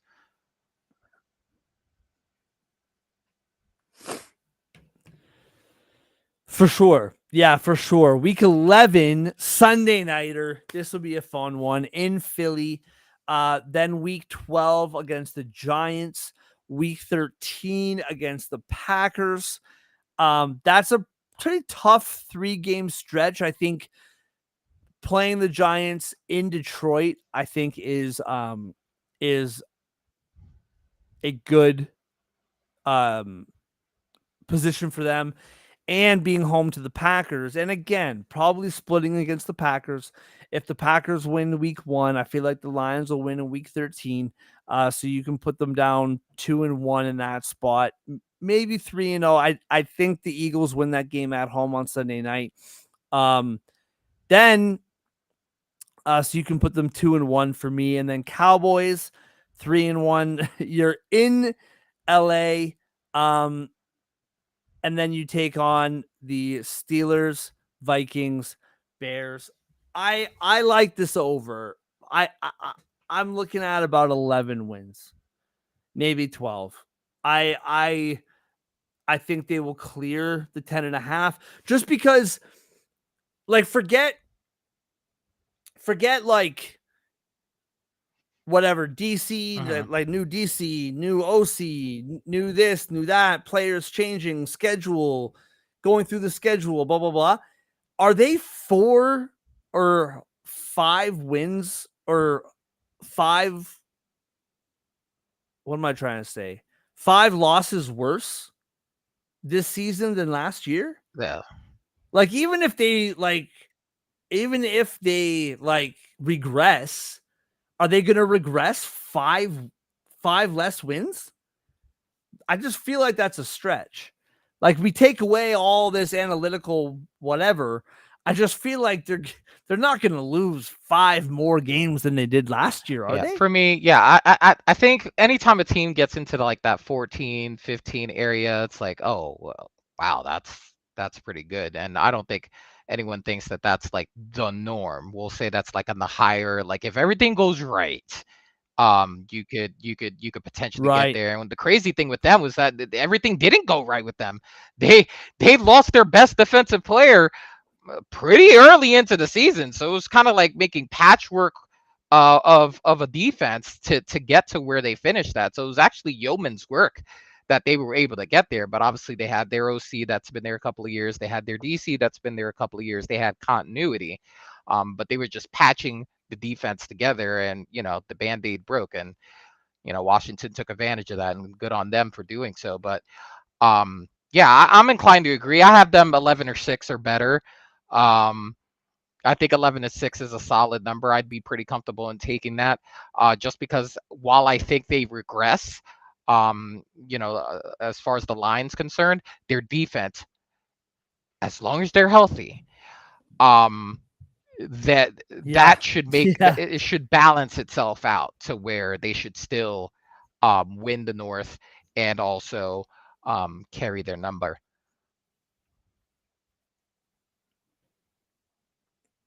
Yeah.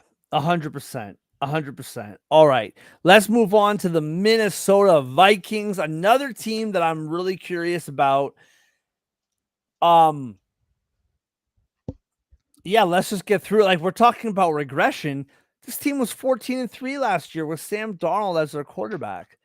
And not much has changed. I really like KOC as a head coach. I think he's great. They still got their weapons for the most part. I'm curious to see how this goes. 14-3 last year. 8.5 is their total this year. I know it's not a 1-for-1 comparison. Are they 6 less wins worse than last year? That's a lot. 35-1 to win the Super Bowl. Joe, what do you got on the Vikings, man? Like, I know we got a rookie quarterback. I think they did a brilliant thing by bringing in journeyman Carson Wentz as their backup plan. Just a wonderful move by them. Don't believe what I just said at all. I don't love that as your backup. However, that's the unknown is your Yeah. quarterback. Obviously, that's a really big unknown. But other than that, is this team going to be that much worse than last year? I don't think they'll get 14 wins again, but are they not going to get 8.5? Well, here's the thing. So obviously, this is where you clearly see that quarterback is the most important position on the field, right? Um, I really love their defense, honestly. I think Jonathan Allen, Hargrave, Grenard on that defensive line um, is going to be really stout. Love Andrew Van Ginkel. The man looks like Thor and is like he makes plays. Okay, he just makes plays. The secondary is going to be very interesting, right? Because now you don't have Cam Bynum, right? Cam Bynum went and signed a contract with the Colts, so I think that safety position is going to be interesting with Joshua Metellus. I think Isaiah Rogers as one of the corners also going to be very interesting.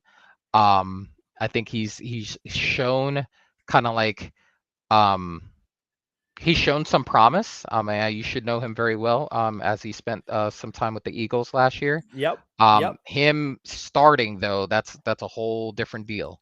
Like you're now a guy. Like we're depending on you to lock down whomever you got. So that's going to be very interesting for me to see.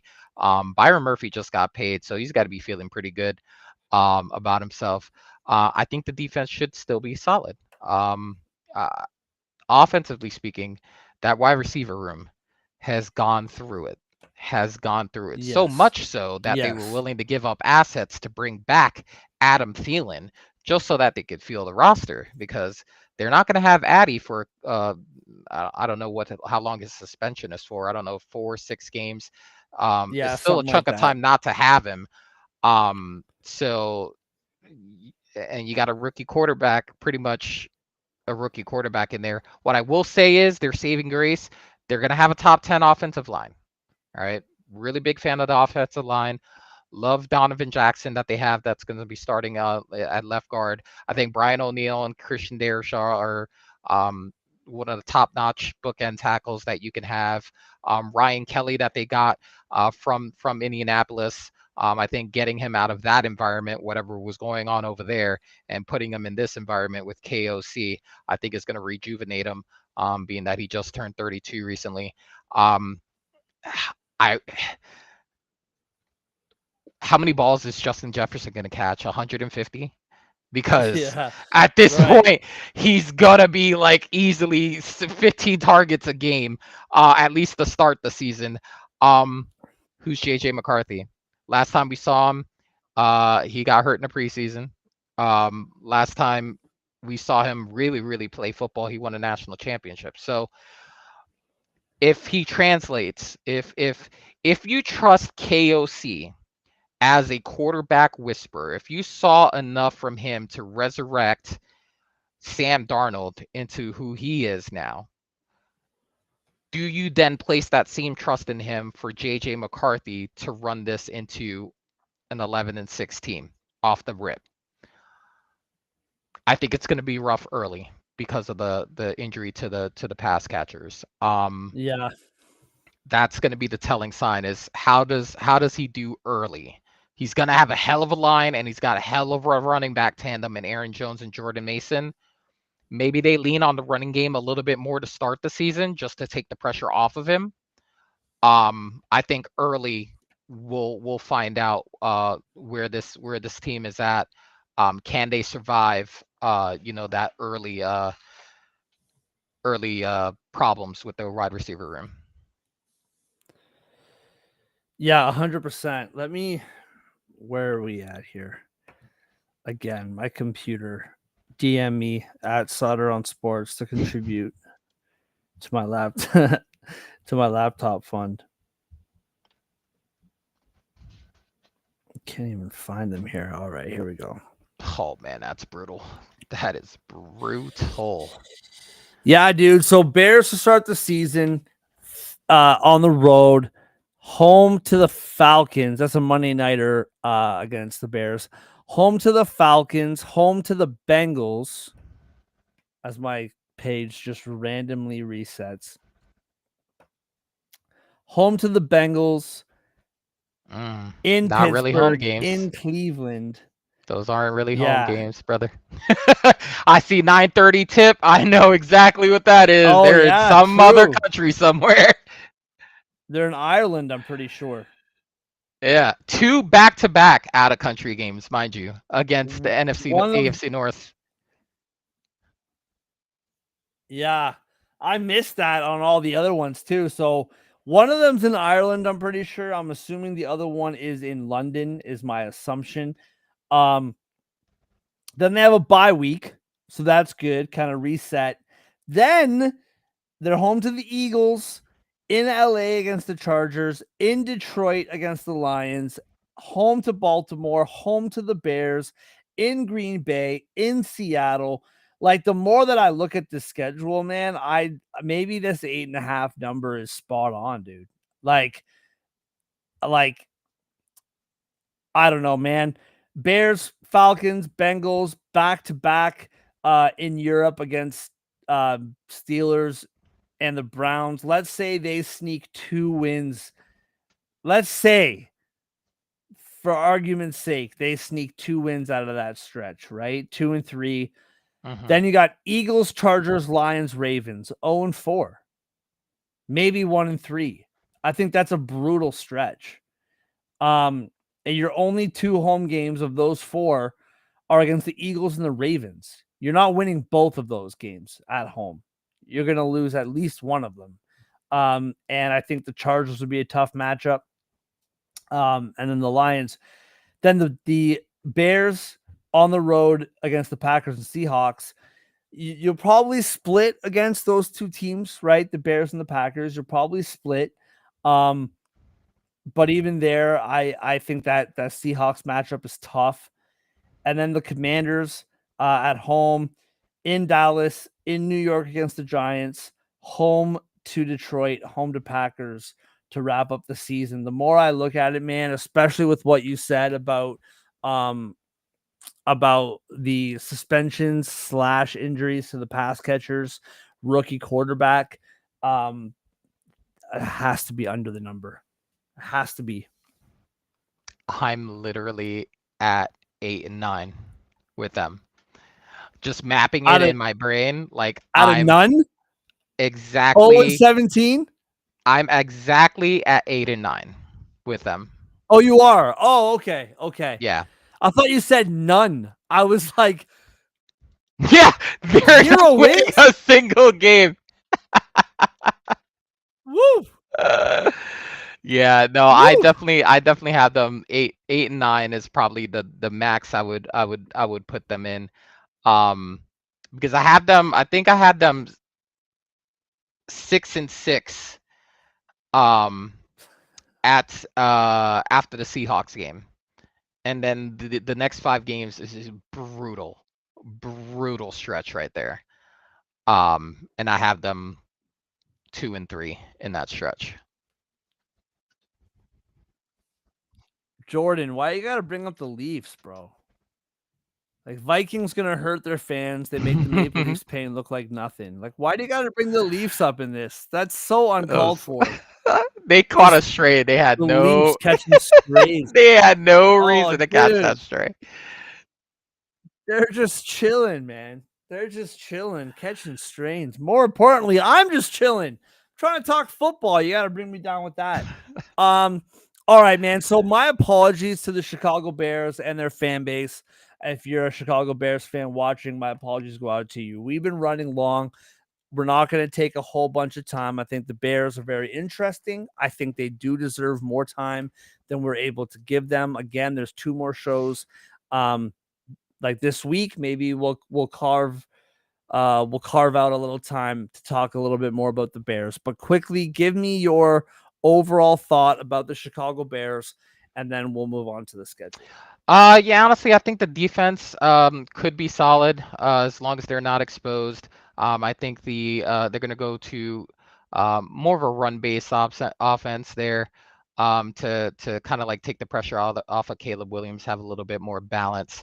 I think Ben Johnson's used to having guys running the football and just being able to keep the quarterback upright. They invested heavily into the O-line. I think that O-line could be top 10 if healthy. So I think they're improved, but still not ready for the big time. Oh, short and sweet. Look at you. That's a professional right there. Yeah, dude. Oh shoot. What's going on here? All right. Yeah, I mean, I really like the Ben Johnson hire. I think with a you know, Caleb Williams' season was showed potential, but also it was disaster as well. And so I really like that. I love the wide receiver room. I think the running back room is good enough. I think the defense has some players. Montez Sweat coming off one of his worst seasons in a long time. Now he was hurt a lot last year, so that's fair. I really like TJ Edwards. They got some great. So I like the changes that they made to the coaching staff. And it'll be curious to see how Caleb Williams improves. I mean, listen, man, I like this is a quarterback league. It has been forever. I could be very wrong on this. I just feel like this year more than ever, there's just so many quarterbacks that just have to prove what they got. And I'm curious to see how that unfolds. Regular season, Vikings, Lions, Cowboys, Raiders, bye. I like again, I know we just talked about the Vikings. I can't remember what we said was going to happen there. I for me, if you want to go in that stretch 2-2, I wouldn't argue with that. I like the Raiders a lot. I am high on them compared to what they were last season. However, I know it's on the road, but if you're a team that is looking to prove that they can take the next step, I think you got to win that ball game. Just now, before I forget, because I did forget. So before I forget further, where is it? I just want to run through this.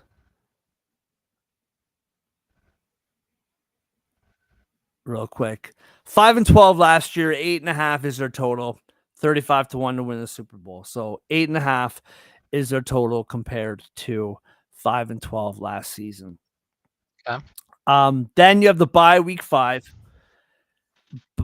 Bye week 5 in Washington, home to the Saints, in Baltimore, in Cincinnati, home to the Giants, in Minnesota, home to the Steelers, in Philadelphia, in Green Bay. Browns are in there at home, Packers at home, in San Fran, home to the Lions to wrap up the season. The Lions could be home and cooled off by then. I 8-9, 9-8, right? Like there's some really tricky games here. Yeah, I'm in the boat of 7-10, 8-9. I Yeah. feel, but it's not like gonna be like your 7-10, 8-9. God, they were awful, right? It's gonna be like, man, if this happened, or if X happened, or if Y happened, they could very easily flip this record the other way. I just think they've made tremendous improvements to the line of scrimmage, um, which obviously Ben Johnson knows from his experience with the Lions. You have to win the line of scrimmage if you're going to give your team a chance to win football games. So they went right to work Mm-hmm. on that with the offensive line. I think their defense was already pretty solid. And I think with an offense that will leave them off the field a little bit less, they should improve on last year's record. But I don't think there's enough growth on Williams's part to make a leap to where we're saying, oh, they could complete for the playoffs. Absolutely. So that's why I have them under their number, but close to it, because I think they still improve from 6-11. I still think they improved their record from last year, but just come under the number. Yeah, and I mean, like, I don't really know the answer to this, but is that enough for the fan base? Because I think it should be, honestly. Like, if Caleb Williams is your future, you need to give this a beat. Like, you need to Yeah. give this a minute. I think, like we talked about, man. I'm gonna butcher this name. Odunze. That's how you pronounce it, right? Odunze. Odunze, Yeah. No, that's the right. receiver. Romeo Odunze. Yeah. Yeah. Um, yeah, he's a really good young player.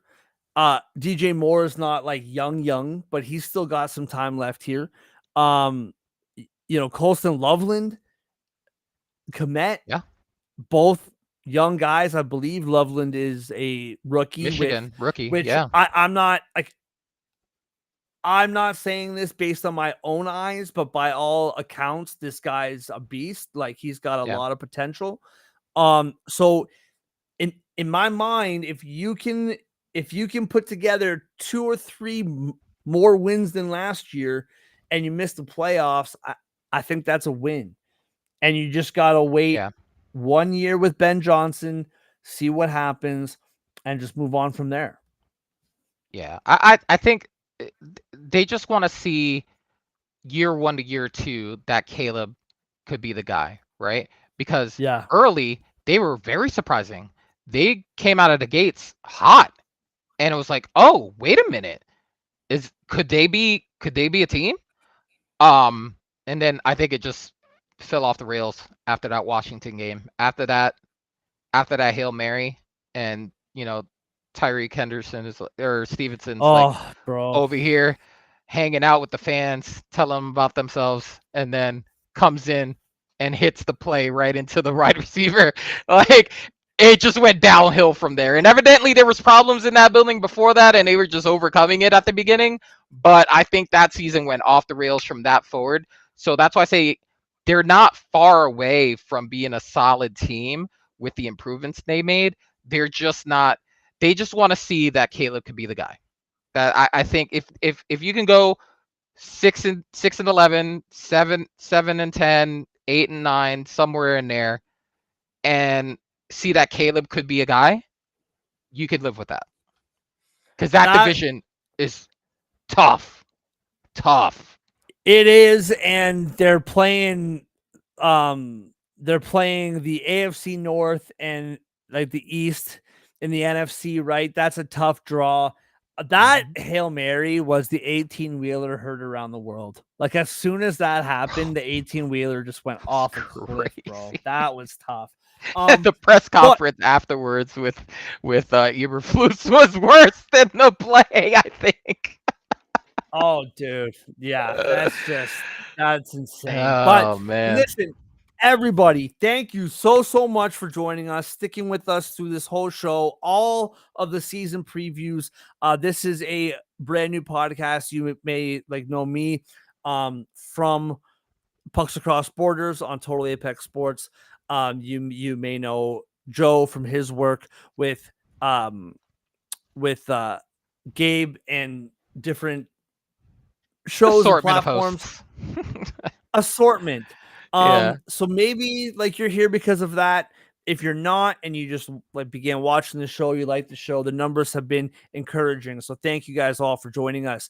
We will be back tomorrow, 6 p.m. for our over-under draft. We did do over-unders like you just watched. And this is basically a recap of our favorite ones. And we're going to do it draft style. Maybe a special guest or two, still working out the details, but come back tomorrow. Also, Thursday, we are going to do a week 1 betting preview at 6 p.m. before week 1 gets underway in Philadelphia. Still details about what we're going to do as far as betting preview. You and me, at our heart of hearts, we're degenerates and we got to talk gambling at some point in time. Absolutely. So we're still going to figure out what that looks like moving forward. There will be a hockey show next week. The baseball show kicks off as we ramp up towards the playoffs. So lots going on the S.O.S podcast network. Once again, thank you guys so much for joining me and my buddy Joe and all the friends here doing this with me. I appreciate all of them. First Round Collectibles, promo code 410, 10% off your order, regular price. TotalApexSports.com. Get up to date on everything going on in sports as seasons begin and end. Have a wonderful, wonderful night. We'll see you back 6 p.m. tomorrow. Thank you for watching.